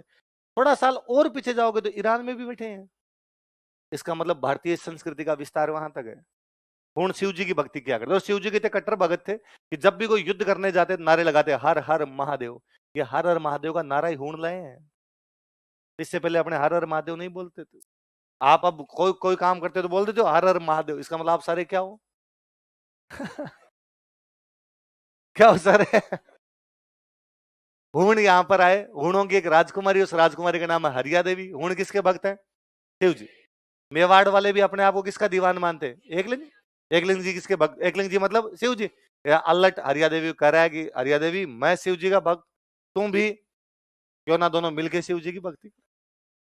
अलग अलग भक्ति में क्या पढ़ा हुआ है आपने? तो अल्लट की हूण रानी का नाम क्या है? हरिया देवी। उसने शहर कौन सा बसाया? हर्ष का मतलब शिव जी है। हर्ष का मतलब भी क्या होता है? वो शिवपुर बसा रही है। शिव को उधर क्या कर लिया इन्होंने? हर्ष। तो दो बातें, अल्लट की मम्मी कौन है, अल्लट की रानी कौन है? इसका मतलब अल्लट के पापा ने और अल्लट ने दोनों ने विदेशी संबंध मजबूत किए, ब्याह कर करके, है ना। पापा ने राष्ट्रकूटों में ब्याह किया, अल्लट ने कहा ब्याह किया? उन्होंने कहा और विदेश से और कोई लाओ भाई, टाबर का ब्याह और कर देते हैं उधर की दरिया अपने। याद रहेगा आपके कि शक्ति कुमार का 8 पूरा अभिलेख क्यों पढ़ना है? ये बताता है कि हमारी संस्कृति मूवेबल है, आगे बढ़ने वाली संस्कृति थी, रिजिड नहीं थी, रुक नहीं रही थी, गतिशील संस्कृति थी। वो लगातार अपने अंदर परिवर्तन करती रहती, चेंजेस करती रहती, नए चेंज को स्वीकार करती रहती, नए लोगों को एक्सेप्ट करती रहती, अपने मिलाती रहती आगे चल। आई बात समझ में? तो अल्लट के दो अभिलेख कौन कौन से हैं बताओ? सारनेश्वर प्रशस्ति और शक्ति कुमार का 8 अभिलेख तो अल्लट के बाद का है, पर अल्लट की जानकारियां दे रहा है अपने को। अल्लट की क्या जानकारियां दे रहा है? उसकी माता का नाम क्या? महालक्ष्मी राष्ट्रकूट। और उसकी रानी का नाम क्या है? पूर्ण रानी हरिया देवी, जो क्या बसा रही है? हर्षपुर। सारनेश्वर प्रशस्ति कहती है उसकी राजधानी कौन सी थी? आहड़। मंदिर किसका था? वराह। व्यवस्था कौन सी? नौकरशाही। अमात्य क्या होता है? प्रधानमंत्री। अक्सपटलिक आय व्यय का अधिकारी। संधि विग्रह वेद एवं शांति। विस्काधिराज और राजा की प्रशंसा करने वाला बंदीपति। और चूंकि व्यापारिक केंद्र है तो कौन सी व्यवस्था की जानकारी? कर व्यवस्था। पहले बढ़ गई बात, अगला राजा लिखो।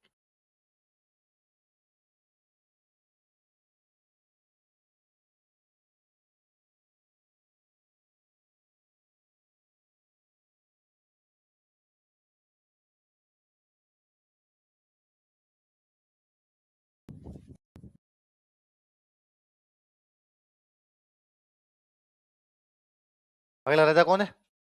जयत्र सिंह। जयत्र सिंह के टाइम में दिल्ली की तरफ से एक अटैक होता है। दिल्ली का राजा, उसका नाम है इल्तुतमिश। क्या नाम है?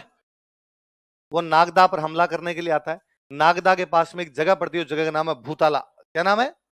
उदयपुर में नागदा के पास में एक जगह, उस जगह का नाम क्या है? भूताला। लिख लो, भूताला का युद्ध।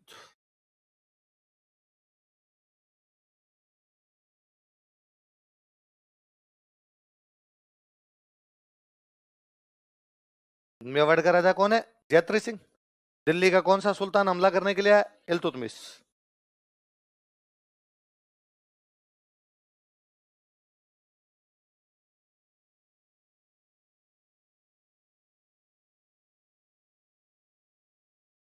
इल्तुतमिश कहाँ का सुल्तान है?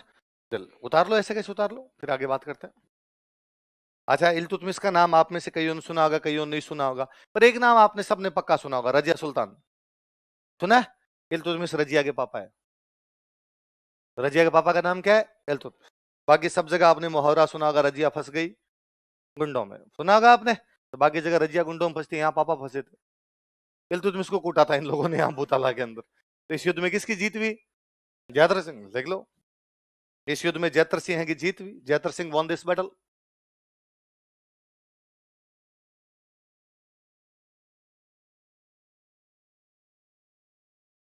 इस युद्ध में जयद्र सिंह की जीत हुई।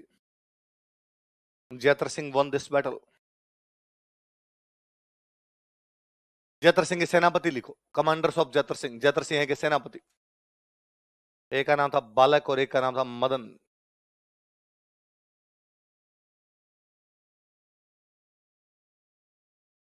कौन कौन है बताओ देखे?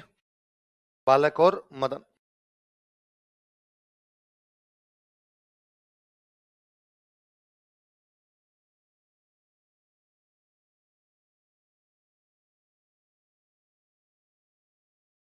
बालक और मदन। बालक और मदन किसके सेनापति है? जयतर सिंह। किसके सेनापति है? जयतर सिंह। एक गुजरात के एक राइटर हुए, उन राइटर का नाम है जय सिंह सूरी। क्या नाम है? अच्छा, जिनके नाम के पीछे सूरी लगे इसका मतलब वो जैन है। कौन है? शेरशाह सूरी को छोड़ के, है ना। कई बार मैं ये बात बोल देता हूं, जिनके नाम के पीछे सूरी लगे वो सारे के सारे कौन है? जैन। फिर स्टूडेंट वहां जाने से पहले पहले पकड़ता है, सर आपके बुढ़ापे का असर है। सर आपने कैसे कह दिया सूरी सारे जैन होते? मगर है, पर सर शेरशाह सूरी, मगर पहली बात तो उस बंदे का नाम है शेरशाह सूर। क्या नाम है उसके? पता नहीं सूरी कैसे लग गया अपने इतिहासकारों द्वारा, उस बंदे का नाम शेरशाह सूर है। उसके बाकी पूरे परिवार का नाम इस्लाम शाह सूर, सिकंदर शाह सूर, सब आलम शाह सूर वैसे मिलते हैं, उसके नाम के आगे लग गया। और यदि सूरी मान बोलो तो वो उसको अपवाद छोड़ दिया जाए, शेरशाह सूरी को छोड़ के बाकी सारे सूरी है वो कौन है? तो एक राइटर है, उनका नाम क्या है? जय सिंह सूरी। और इन्होंने एक बुक लिखी है हमीर मद मर्दन। कौन सी बुक लिखी है? कौन सी बुक बताओ? और इस बुक के अंदर हमें इस युद्ध की जानकारी मिलती है। कौन से युद्ध की? भूताला का युद्ध। किस किस के बीच में हुआ? जयत्र सिंह और किसकी जीत हुई? जयत्र सिंह के सेनापति कौन कौन है? जानकारी कौन सी किताब में? किसने लिखी? देखो, जय सिंह सूरी की पुस्तक हमीर मद मर्दन से, बुक हमीर मद मर्दन ऑफ जय सिंह सूरी। जय सिंह सूरी की पुस्तक हमीर मद मर्दन से, बुक हमीर मद मर्दन ऑफ जय सिंह सूरी। जय सिंह सूरी की पुस्तक हमीर मद मर्दन से, बुक हमीर मद मर्दन ऑफ जय सिंह सूरी। जय सिंह सूरी की पुस्तक हमीर मद मर्दन से, बुक हमीर मद मर्दन ऑफ जय सिंह सूरी। इस युद्ध की जानकारी मिलती है, provides information about this battle. इस युद्ध की जानकारी मिलती है, provides information about this battle.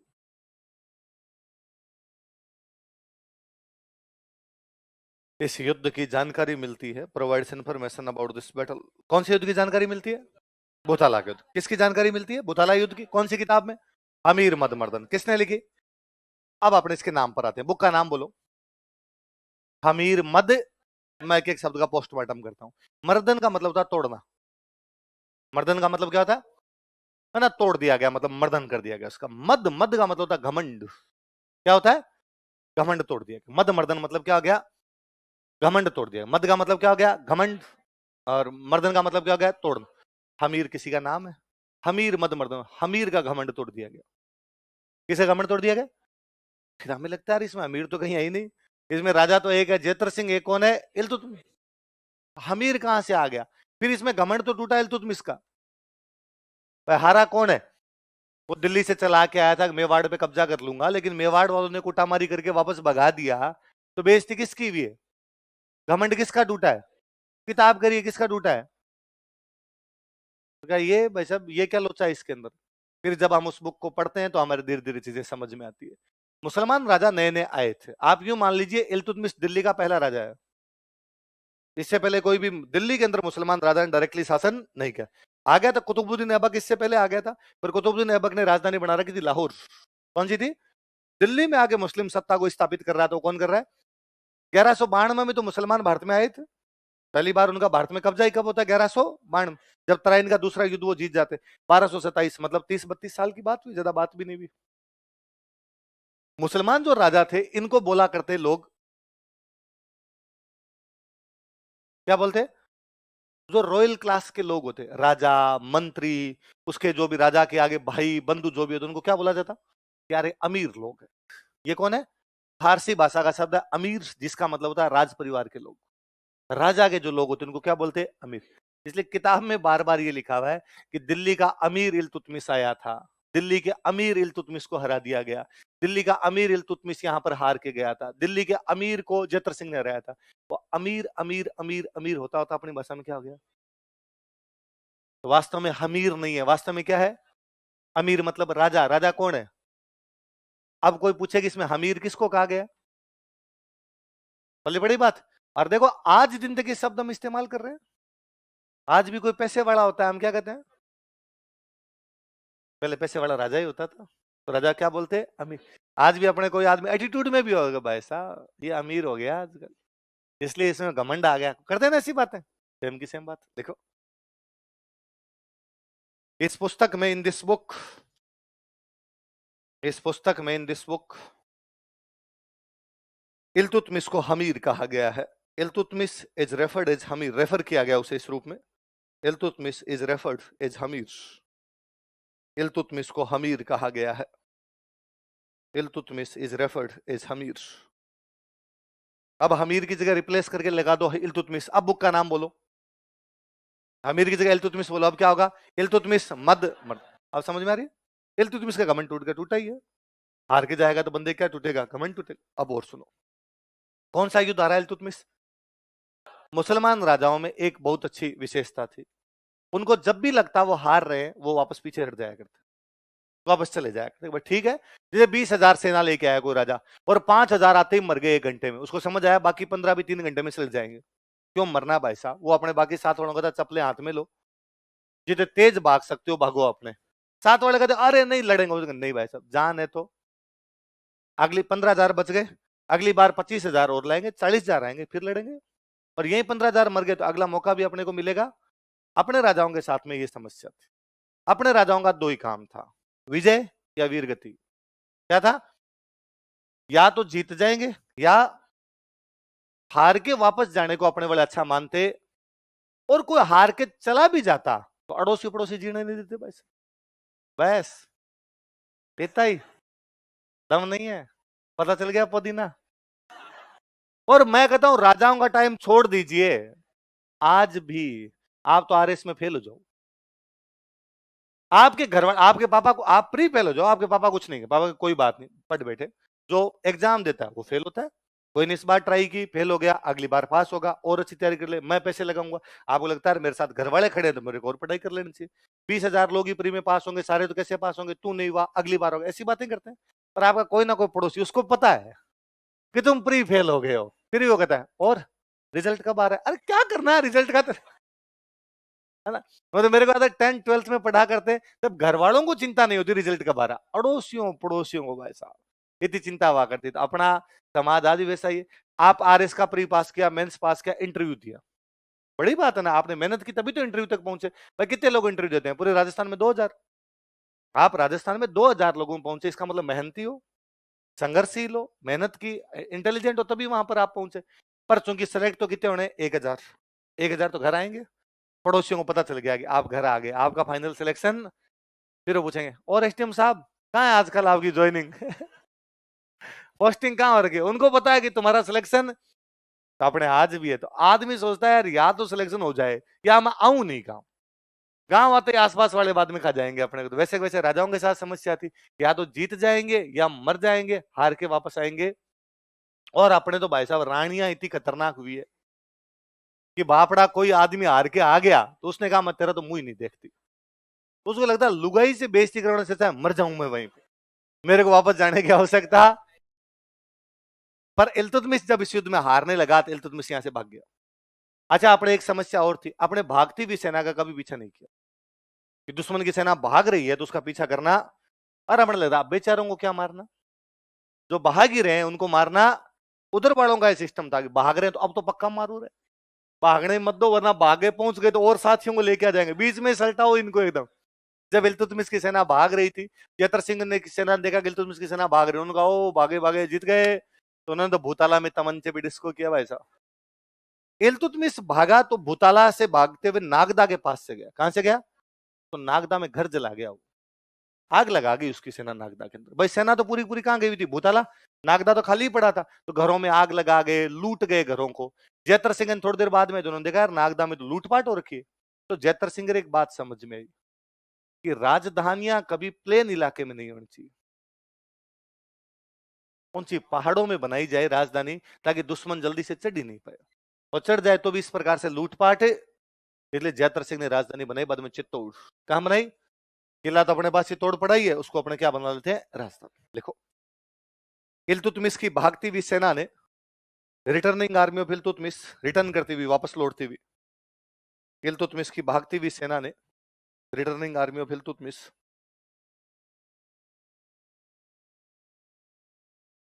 Nagda को लूट लिया था। डेस्ट्रॉइड नागदा या डिमोलिस्ट नागदा, डिमोलिश किया उन्होंने, हानि पहुंचाई। नागदा को लूट लिया था, डिमोलिस्ट नागदा।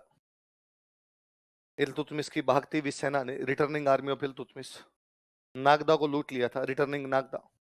अतः जैतर सिंह ने चित्तौड़ को अपनी राजधानी बनाया। तो Jaitar Singh made Chittor as his capital. अतः जैतर सिंह ने चित्तौड़ को अपनी राजधानी बनाया। So Jaitar Singh made Chittor as his capital.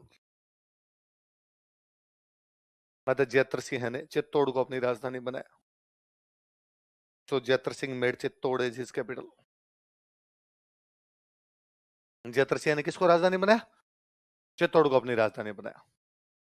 Iltutmish तो हार के भाग गया। इसके बाद में एक राजा और बनता है वहां पर, उसका नाम था नासिरुद्दीन महमूद। कौन नाम था? दिल्ली का राजा चेंज हो जाता, दिल्ली का राजा कौन हो गया? नासिरुद्दीन महमूद को लगा कि यार इल्तुतमिश की तो चित्तौड़ में पार नहीं पड़ी, क्या पता मैं ट्राई करूं पार पड़ जाए। तो 1248 के आसपास में दिल्ली की तरफ से कौन अटैक कर देता है? जैतर सिंह ने इसको भी हरा के वापस भगाया। तो जैतर सिंह दिल्ली के 2 सुल्तानों को हराकर वापस भगा देता। किस किसको? इल्तुतमिश और नासिरुद्दीन महमूद। देखो 1248 ईस्वी में, इन 1240 एडी, 48 एडी, 1248 ईस्वी में, इन 1248 एडी, इसने दिल्ली के नासिरुद्दीन महमूद को हराया था। He defeated Nasiruddin Mahmud of Delhi. इसने दिल्ली के नासिरुद्दीन महमूद को हराया था। He defeated Nasiruddin Mahmud of Delhi. Delhi के नासिरुद्दीन महमूद को हराया था। He defeated Nasiruddin Mahmud of Delhi. Delhi के कौन से राजा को हराया था?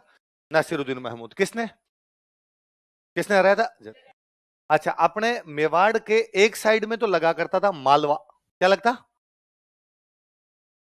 मालवा में राज हुआ करता परमारों का। किसका राज था? परमार। एक साइड में लगता गुजरात, और गुजरात में राज था चालुक्य। कौन सा वंश था?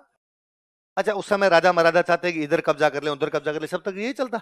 चालुक्य चाहेंगे मेवाड़ पर कब्जा कर ले, मालवा वाले चाहेंगे मेवाड़ पर कब्जा कर ले, मेवाड़ वाले चाहेंगे उधर कब्जा कर ले। चालुक्य शक्तिशाली हुए। चालुक्यों ने आहड़ पे कब्जा कर लिया था।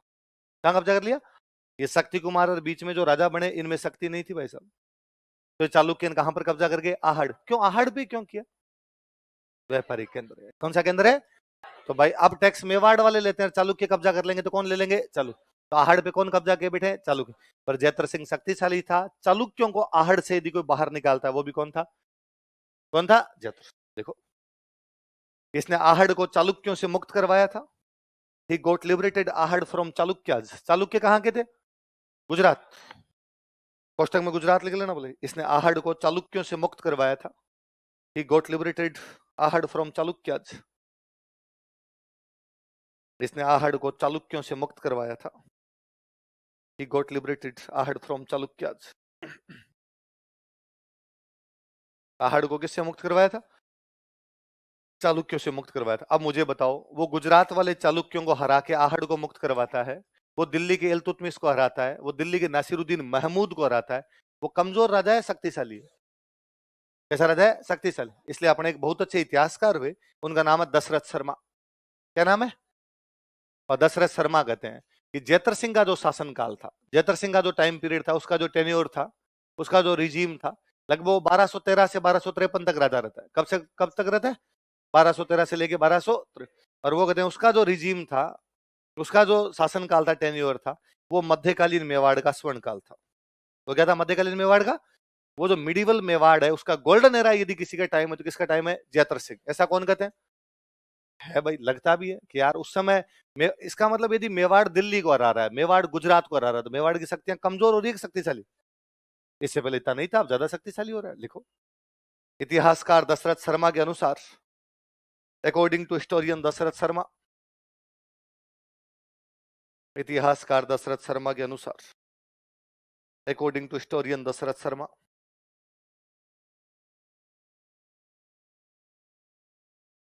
जैत्र सिंह का शासनकाल, रिजीम ऑफ जैत्री सिंह, कोष्टक लिख लेना 1213 से 1253। जैत्र सिंह का शासनकाल, रिजीम ऑफ जैत्री सिंह, जैत्री सिंह का शासनकाल मध्यकालीन मेवाड़ का स्वर्ण काल था। Was golden era of medieval Mewar. मध्यकालीन मेवाड़ का स्वर्ण काल था। Was golden era of medieval Mewar. मध्यकालीन मेवाड़ का स्वर्ण काल था। Was golden era of medieval Mewar. कौन कहता है ऐसा? जयद्रथ शर्मा। किसके शासनकाल के बारे में? जयद्रथ सिंह। क्या बताता है उसके शासनकाल को? स्वर्णकाल। कहां कहां का स्वर्णकाल? मध्यकालीन मेवाड़। कौन से मेवाड़ का? मध्य। अगला राजा लिखो, तेज सिंह।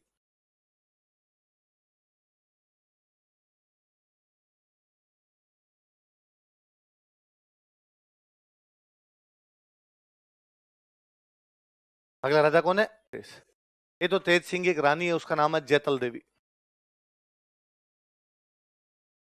क्या नाम है? अब राजधानी कौन सी बन गई इनकी? चित्तौड़। तो अब चित्तौड़ में मंदिर मंदिर बनवाया जाए भाई, तो इसने चित्तौड़ में एक मंदिर बनवाया, श्याम पार्श्वनाथ मंदिर। कौन सा मंदिर बनाया? किसने बनवाया? किसकी रानी थी?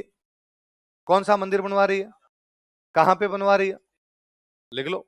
इसकी रानी जैतल देवी ने, हिज क्वीन जैतल देवी, इसकी रानी जैतल देवी ने, हिज क्वीन जैतल देवी, जैतल देवी ने चित्तौड़ में श्याम पार्श्वनाथ मंदिर का निर्माण करवाया था। Build Shyam Parshvanath temple at Chittor. Chittor में श्याम पार्श्वनाथ मंदिर का निर्माण करवाया था। Build Shyam Parshvanath temple at Chittor. Chittor में श्याम पार्श्वनाथ मंदिर का निर्माण करवाया था। Build Shyam Parshvanath temple at Chittor.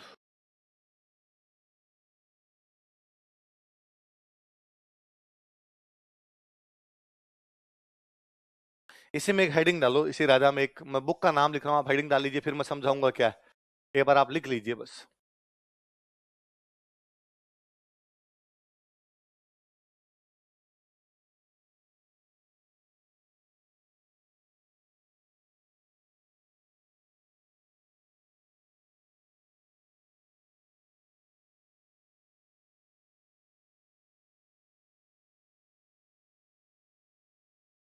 क्या नाम लिखा हुआ है बोलो देखिए? श्रावक प्रतिक्रमण सूत्र चूर्णी। दोबारा बोलो, नाम क्या है?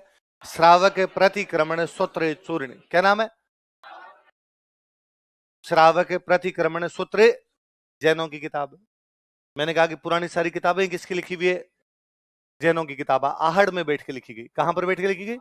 1260 की बात है, आहड़ के अंदर ये किताब लिखी गई। अच्छा, क्या विशेषता? किताबें तो खूब सारी लिखी जाती है, इसमें ऐसा क्या है?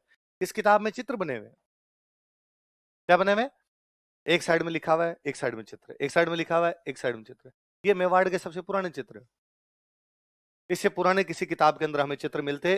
तो अब कोई आपसे पूछ ले कि मेवाड़ का प्राचीन चित्रित ग्रंथ कौन सा है, ऐसा ग्रंथ जिसमें चित्र बने हैं, वो कौन सा है? श्रावक प्रतिक्रमण। वो चित्र बनाए किसने? उस बंदे का नाम है कमल चंद्र। किसने बनाए? कमल चंद्र ने। तो अब मेरे को बताओ, बुक का नाम बताओ दोबारा, क्या? श्रावक प्रतिक्रमण सूत्र। बोलो एक बार वापस बोलो। कैसा ग्रंथ है? कब? कहां पे? किसके द्वारा चित्रित किया? कौन से राजा के टाइम? किसके टाइम में? अब कोई पूछेगा, श्रावक प्रतिक्रमण सूत्र चूर्णी नामक चित्रित ग्रंथ, जो कि मेवाड़ का प्राचीनतम चित्रित ग्रंथ है, कौन से राजा के टाइम चित्रित किया गया? या तेज सिंह के टाइम ये ग्रंथ किसके द्वारा चित्रित किया गया? या तेज सिंह के टाइम ये ग्रंथ कमल चंद्र द्वारा कहां चित्रित किया गया? सारी बात याद रह जाएगी, इसी का डेस्क लगा के लिखो। 1260 ईस्वी में, 1260 ईस्वी में, इन 1260 एडी, कमल चंद्र ने इस ग्रंथ को चित्रित किया था। कमल चंद्र पेंटेड दिस टेक्स्ट। कमल चंद्र ने इस ग्रंथ को चित्रित किया था। कमल चंद्र डिपिक्टेड दिस टेक्स्ट। डिपिक्ट करना, चित्र बनाना। कमल चंद्र डिपिक्टेड दिस टेक्स्ट। कमल चंद्र ने इस ग्रंथ को चित्रित किया था। कमल चंद्र डिपिक्टेड दिस टेक्स्ट। यह मेवाड़ का प्राचीनतम चित्रित ग्रंथ है। It is an oldest painted text of Mewar. यह मेवाड़ का प्राचीनतम चित्रित ग्रंथ है। It is an oldest painted text of Mewar. अब मैं चित्रकला पढ़ाऊंगा तब वापस ये किताब मैं लिखवाऊंगा, तब याद आ जाएगी आपके? पहले कहां पढ़ी हुई?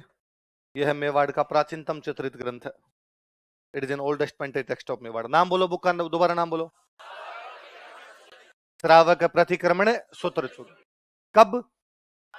कहां पे? किसके द्वारा? कौन से राजा के टाइम? कौन सा ग्रंथ चित्रित किया गया? श्रावक प्रतिक्रमण सूत्र। बोलो वापस बोलो। जी पलटाई नहीं खाएगी, 4-5 बोल के देखना। श्रावक प्रतिक्रमण, श्रावक, याद हो जाएगा। अगला राधा लिखो।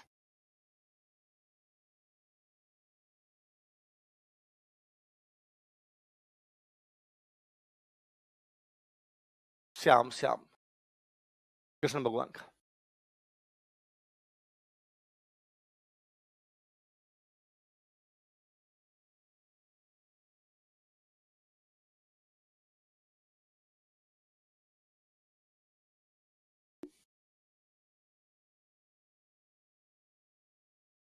अगला राधा कौन है? बिना राधा चेंज के रतन सिंह में हेडिंग डालो, देखो कुंभकर्ण। राधा मत चेंज करना, इसी में लिखो।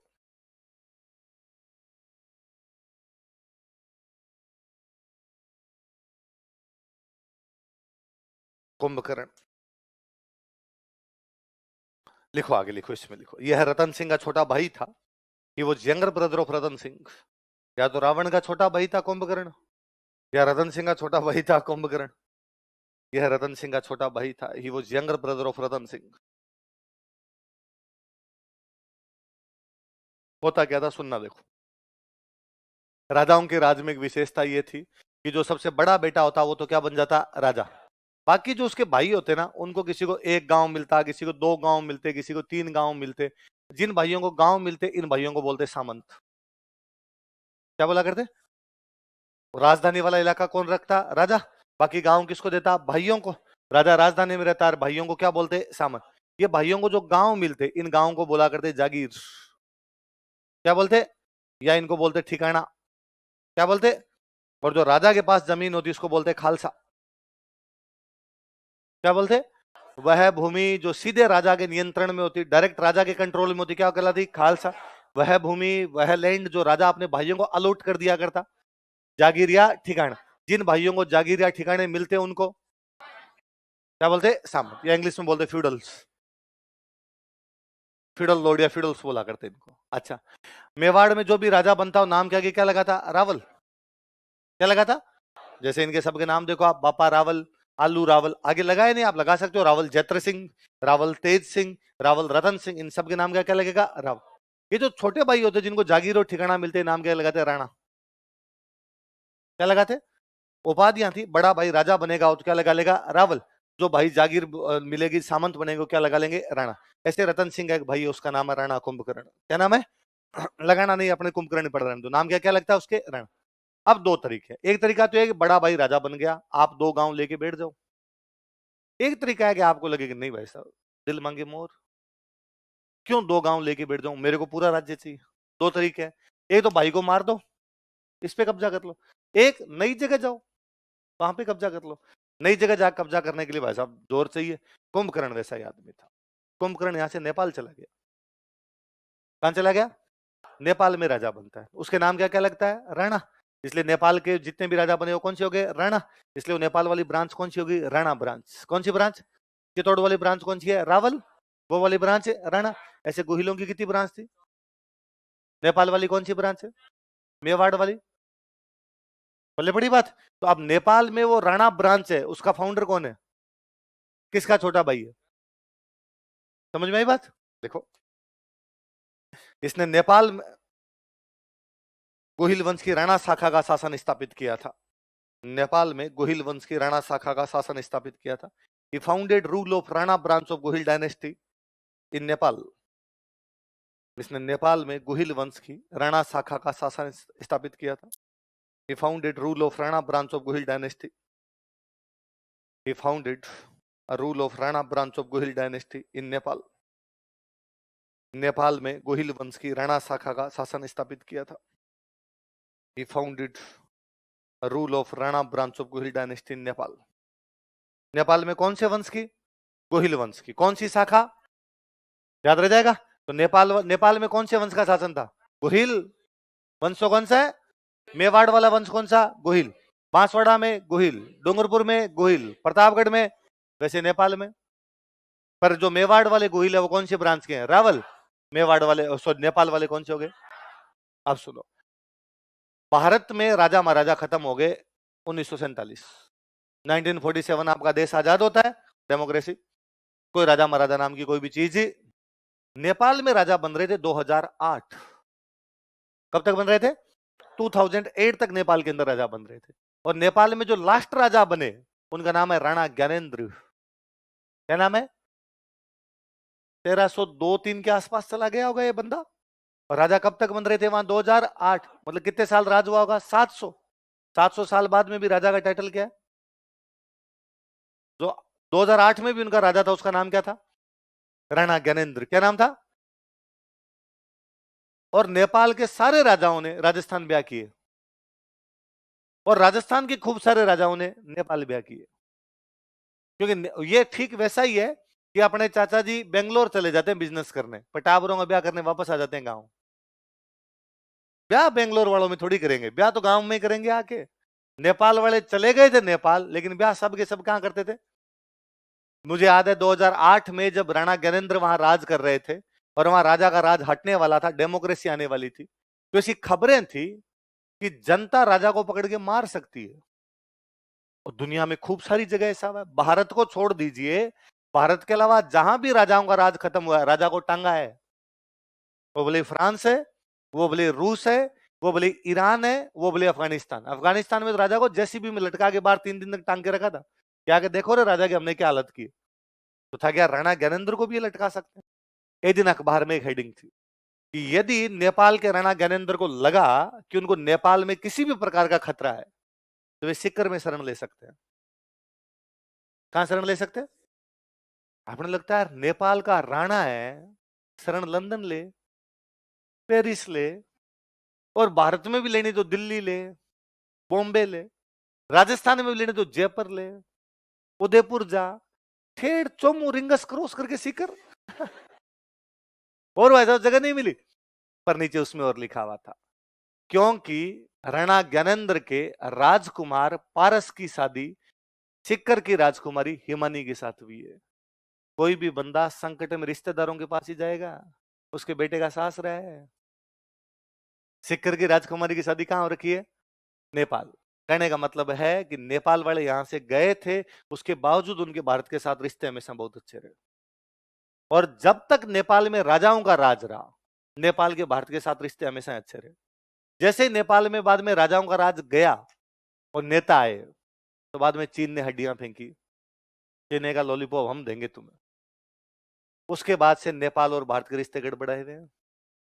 1947 में जब आपका देश आजाद हो रहा था तो नेपाल के अंदर प्रधानमंत्री, नेपाल के जो राजा थे उनका नाम था राणा त्रिभुवन देव।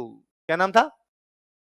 और राणा त्रिभुवन देव ने नेहरू जी कहा कि नेहरू जी आप आजाद हो ही रहे हो, हमें भारत में मिला लो। नेहरू जी ने कहा क्यों? अरे मिला लो यार, अलग पड़े नेपाल क्या करेगा। नेहरू जी ने कहा नहीं, हम खुद 200 साल की गुलामी के बाद अंग्रेजों से आजाद होंगे और आज हम किसी पे कब्जा कर ले, कैसे मुंह दिखाएंगे लोगों को? अब तक कह रहे थे कब्जा गलत है, कब्जा गलत है, और खुद नेपाल को एक्वायर करके बैठे हैं। त्रिभुवन देव ने कहा नेहरू जी आप गलत समझ गए, अंग्रेजों ने तो आप पे कब्जा किया था, हम तो करवा रहे हैं खुद, हम कह रहे हैं हम पे कब्जा करो। तो नेहरू जी ने कहा क्यों क्यों करना है कब्जा? त्रिभुवन देव ने कहा नेहरू जी प्लीज थोड़ी ज्योग्राफी पढ़ा कीजिए आप, हम लैंड लॉक कंट्री है। कैसी कंट्री है? लैंड लॉक, जिसके चारों तरफ लैंड है, समुद्र ही नहीं। वो देश जिसके चारों तरफ समुद्र नहीं, व्यापार कहां से करेगा? दुनिया का पूरा ट्रेड तो सी रूट है, समुद्र से होता है, हम सामान कहां से मंगवाएंगे? और नेहरू जी वैसे भी नेपाल का मैप भारत के मैप के अंदर है, इंडिया का मैप देखो, इधर उत्तराखंड हिमाचल बीच के अंदर अपना क्या पड़ा है। हम तो वैसे आपके मैप के साथ फ्री में आ रहे हैं। तो जैसे एक राज्य है यूपी, जैसे एक राज्य है एमपी, जैसे एक राज्य है राजस्थान, वैसे एक राज्य बन जाएगा नेपाल। नेहरू जी ने कहा नहीं नहीं त्रिभुवन देव जी ऐसा नहीं, और आप चिंता मत करो, क्या दिक्कत है आपके? व्यापार की दिक्कत है, हम आपको हमारा एक बंदरगाह देते हैं कलकत्ता। कौन सा बंदरगाह देते हैं?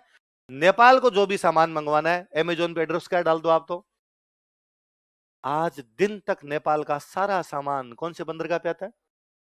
फिर नेपाल का सामान ज्यादा आने लगे, हमने एक बंदरगाह और दिया, विशाखापत्तनम। कौन सा दिया? आज भी नेपाल का सारा सामान कहां पर आता है? कलकत्ता और विशाखापत्तनम। फिर यहां से हम ट्रकों में भर भर के कहां बेचते हैं? तो नेपाल के साथ अपने रिश्ते इस कदर रहे। हमने और कहा कि आप तो फिक्र मत करना, कोई आप भाई हो, अलग अलग बैठे हैं बस, नेपाल अलग भारत अलग, बाकी आप तो हमारे देश में आओगे तो वीजा भी नहीं लगेगा। इधर से उधर आओ, उधर से और आप नौकरी करो ना हमारे देश में आगे, क्या चिंता है? बस देश तुम्हारा अलग, हमारा देश। इसलिए नेपाली सारे के सारे भारत में नौकरी कर रहे हैं। इसलिए अपने नेपाली अंग्रेजों के टाइम से अपने यहाँ नौकरी करने के लिए आने लग गए थे। अंग्रेजों की सेना के अंदर नेपाली खूब बहादुर होते हैं, इसलिए अंग्रेजों ने नेपालियों को बहादुर कहना शुरू किया। इसलिए वो इतना फेमस वर्ड हुआ कि एटीएम के बाहर गार्ड साहब भी यदि कोई नेपाली अपने कहते और बहादुर, है ना? किसी होटल में कोई सेफ भी यदि नेपाली अपने कहते हैं और बहादुर, नेपालियों को कहना क्या लगे? बहादुर। ये नेपालियों को अंग्रेजों का दिया हुआ सरनेम है कि वो बहादुरी बोलने लग गए थे उनको। अब नेपालियों को हमने इवन यहां तक कहा कि तुम हमारी सेना में भी आ सकते हो। भाई कोई देश अपनी सेना में तो अपने देशवासियों को ही लेगा, दूसरों पे विश्वास थोड़ी हो। आज अपने किसी सेना में दूसरा देश का ले ले वो बिक जाए तो, पर नेपालियों पे हमें विश्वास था, हमारे भाई हैं। हमने पूरी रेजिमेंट बनाई, गोरखा। कौन सी रेजिमेंट है? गोरखा रेजिमेंट। बाकायदा है, मेरे वतन के लोगों ने गाते हैं तो उसमें बाकायदा लाइन है, कोई सिख, कोई जाट, मराठा, कोई गोरखा, कोई मद्रासी। तो गोरखा, गोरखा कौन है? गोरखा अपने थोड़ी है। गोरखा कौन है? और गोरखा होते ही बहादुर, अपने को युद्ध वगैरह जितवाने के अंदर गोरखा खूब आगे रहे। 99 वाले कारगिल वॉर में तो गोरखा रेजिमेंट का खूब ही अच्छा योगदान था भाई। कारगिल वॉर के 99 वाले में पाकिस्तान ऊपर आगे बैठ गया, चोटियों पे कब्जा कर लिया, चोटियों पे कब्जा कर लिया। शुरुआत के अंदर अपने राजस्थान की रेजिमेंट में भेजी गई थी, गजब लड़ी अपने राजस्थान की रेजिमेंट। आप चूरू, सीकर, झुंझुनू का ऐसा कोई गांव नहीं देखेंगे जिसमें 99 में कोई शहीद नहीं है। पर फिर भी पहाड़ों पे राजस्थान वाला बंदा कैसे चढ़े? ऊपर चढ़ने की तो प्रैक्टिस नहीं थी अपने को, तो दोहरे पे चढ़ तो क्या पता भाग जाता अपने वाला, टिले पे चढ़ जाता, लेकिन पहाड़ पे चढ़ने की तो प्रैक्टिस ही नहीं थी। फिर अपने वाले लंबे चौड़े थे शरीर के थोड़े, इसलिए पाकिस्तानियों को ऊपर से दिख जाते कि आ रहा है ऊपर बैठा आदमी, तो एक बम मारे तो 10 सैनिक मार दिए। फिर फाइनली हमें दिमाग में आया कि पहाड़ों पे कौन चढ़ सकते हैं? गोरखे। गोरखे होते भी तो गोरखों का गोरखों चढ़ जाओ।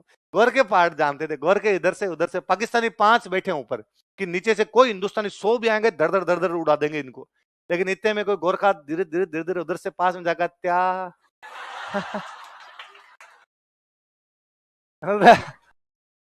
उसने मारे सबको जा जाके बाद में। तो नेपाल के साथ अपने कितने अच्छे रिश्ते रहे होंगे ये देख लो कि वो सेना तक के अंदर अपने आते हैं, है ना? तो नेपाल में ये जाने वाला पहला जो हमारा बंदा था कौन था? कौन था? किसका छोटा भाई था? अभी ना कोरोना में जो कुंभ का मेला लगा था, तो कुंभ के मेले के अंदर सरकार ने कहा अरे कोई कुंभ के मेले में नहीं जाओ, अरे कोरोना फैल जाए। और अपने सर घरों में बैठे ना भाई साहब, कुंभ का मेला बाद में डुबकी लगा लेंगे, पाप 12 साल बाद में धो लेंगे अपने, लेकिन अभी कोरोना का डर है, हम जाएंगे। मैंने अखबार में एक दिन फोटो देखी कि नेपाल के पूर्व राणा ज्ञानेंद्र अपनी पत्नी और बेटे के साथ कुंभ के मेले में डुबकी लगाने पहुंचे। नेपाल का राणा कुंभ के मेले में डुबकी लगा के जा रहा है, इसका मतलब वो मानता है कि हम कहाँ से आए हुए?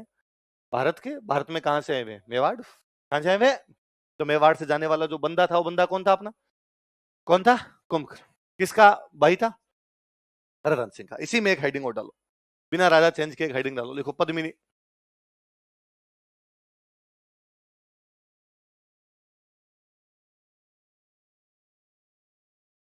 लिखो पद्मिनी।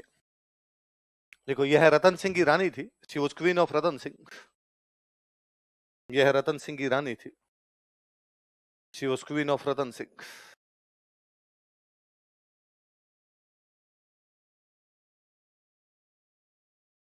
लिखो आप, फिर मैं समझाता हूं। लिखो यह सिंहल द्वीप की राजकुमारी थी, she was princess of Sinhal island. यह सिंहल द्वीप की राजकुमारी थी, she was princess of Sinhal island. यह सिंहल द्वीप की राजकुमारी थी, she was princess of Sinhal island. पिता का नाम था गंधर्व सेन और माता का नाम था चंपावती। लिख लो, पिता फादर बराबर लिख लो गंधर्व सेन।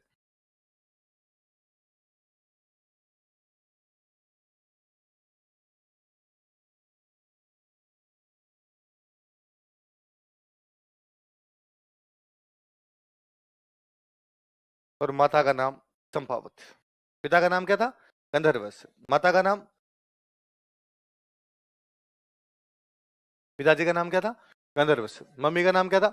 चंपावती। किसकी रानी थी?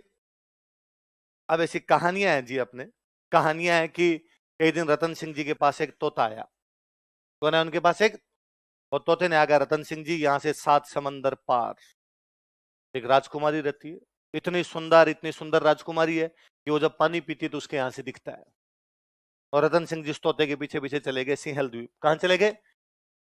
अपने इतिहासकार कहते हैं कि सिंहल द्वीप का मतलब है श्रीलंका। क्या मतलब इसका? इसका मतलब रतन सिंह जी कहां चले गए?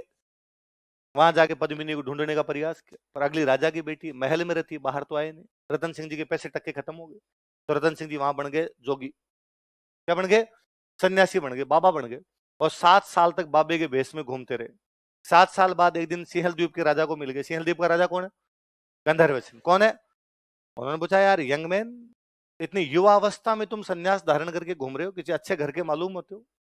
और उसने कहा कि साहब मैं मेवाड़ का राजा रतन सिंह हूं। तो तुम ये युवा अवस्था में इस प्रकार क्यों घूम रहे हो, क्या कारण है? तो साहब कारण तो आपके महलों के अंदर है, मैं तो आपकी राजकुमारी से ब्याह करने के लिए आया था, पैसे टके खत्म हो गए, मिलने का कोई चांस बना नहीं, तो मैं क्या बन गया? जोगी।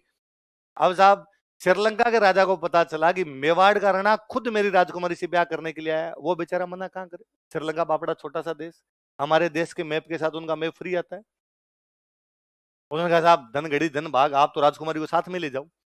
और कहते भाई रतन सिंह वहां से पद्मिनी को लेके आ गया और यहाँ पे चित्तौड़ लेके आ गया। पर इन कहानियों में लोचे हैं। पहली बात तो रतन सिंह का शासनकाल ही 1 साल का है। शासनकाल कितना है? 1302 से 1300, कहां 7 साल जोगी बन गए। श्रीलंका गए, फिर एक तोता आया, तोते ने बताया। यदि ऐसे तोते बताते ना तो सब लड़कों के पास एक एक तोता होता। ये कहते सर पढ़ाई करें नहीं करें, पहले क्या लाएंगे? और वो बता देगा कि भाई तू पार्क में फालतू में चक्कर मार रहा है, उधर 2 गली छोड़ के पीछे हम बताते हैं तेरे को, उधर जाया कर, थोड़ा ठीक रहेगा।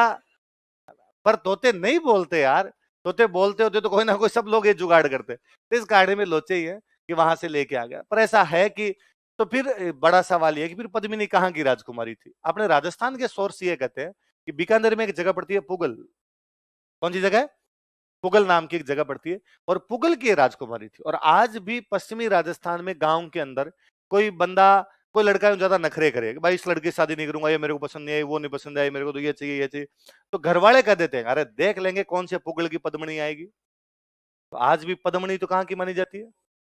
आज भी दोहे बोले जाते हैं कि पुगल गडरी पद्मणी तू रानी सिरमोड़, हे पुगलगढ़ की पद्मिनी तू सभी रानियों में सिरमोड़, जैसलमेर जलम लियो परनीगढ़ से तोड़। उस समय भाटियों का इलाका था, जैसलमेर वाला है पुगल वाला इलाका, तो जैसलमेर के अंदर पैदा हुई और तेरी शादी कहां पर जाके हुई? चित्तौड़। पुगल पुगल पुगल पुगल करते करते हो गया सिंगल सिंगल सिंगल करते करते क्या बना गए? और सिंहल से अपने वालों ने जोड़ लिया श्रीलंका। ऐसा कुछ भी, ये केवल कहानियां, इन कहानियों का कोई भी लेना देना। कोई पुगल की एक राजकुमारी रही होगी, उसके यहाँ पर रतन सिंह के साथ शादी हुई है, ऐसा कहा जाता है। बेहद सुंदर थी रानी। रतन सिंह के दरबार में एक बंदा था, उसका नाम था राघव चेतन। क्या नाम था? और राघव चेतन ने एक दिन उसको देख लिया पद्मिनी को, और वो गिर गया नीचे। ये बात रतन सिंह जी को पता चली। रतन सिंह जी ने राघव चेतन कहा, राघव चेतन आज के बाद दिखे ना टांगे तोड़ दूंगा। बकवास आदमी। और राघव चेतन की बेइज्जती करके यहाँ से भगा दिया। अब राघव चेतन क्या करे, कहां जाए? तो दुश्मन का दुश्मन अच्छा दोस्त होता है। दिल्ली वालों से चित्तौड़ की बनती नहीं है, तो वो चला गया दिल्ली। और उन दिनों दिल्ली का राजा अलाउद्दीन खिलजी। कौन है? और कहते हैं राघव चेतन ने जाके अलाउद्दीन खिलजी को बताया, अलाउद्दीन खिलजी क्या ही बताऊं तेरे को मैं। और इसने सारी इस प्रकार की बातें बताई और अपनी कहानियां गति। इस चक्कर में अलाउद्दीन खिलजी ने इधर क्या कर दिया था, अटे। तो अलाउद्दीन खिलजी को पद्मिनी की सुंदरता के बारे में बताने वाला बंदा कौन था?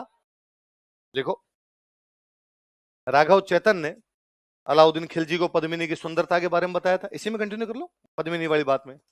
Raghav Chetan told Alauddin Khilji about beauty of Padmini. Raghav Chetan ने अलाउद्दीन खिलजी को पद्मिनी की सुंदरता के बारे में बताया था। Raghav Chetan told Alauddin Khilji about beauty of Padmini.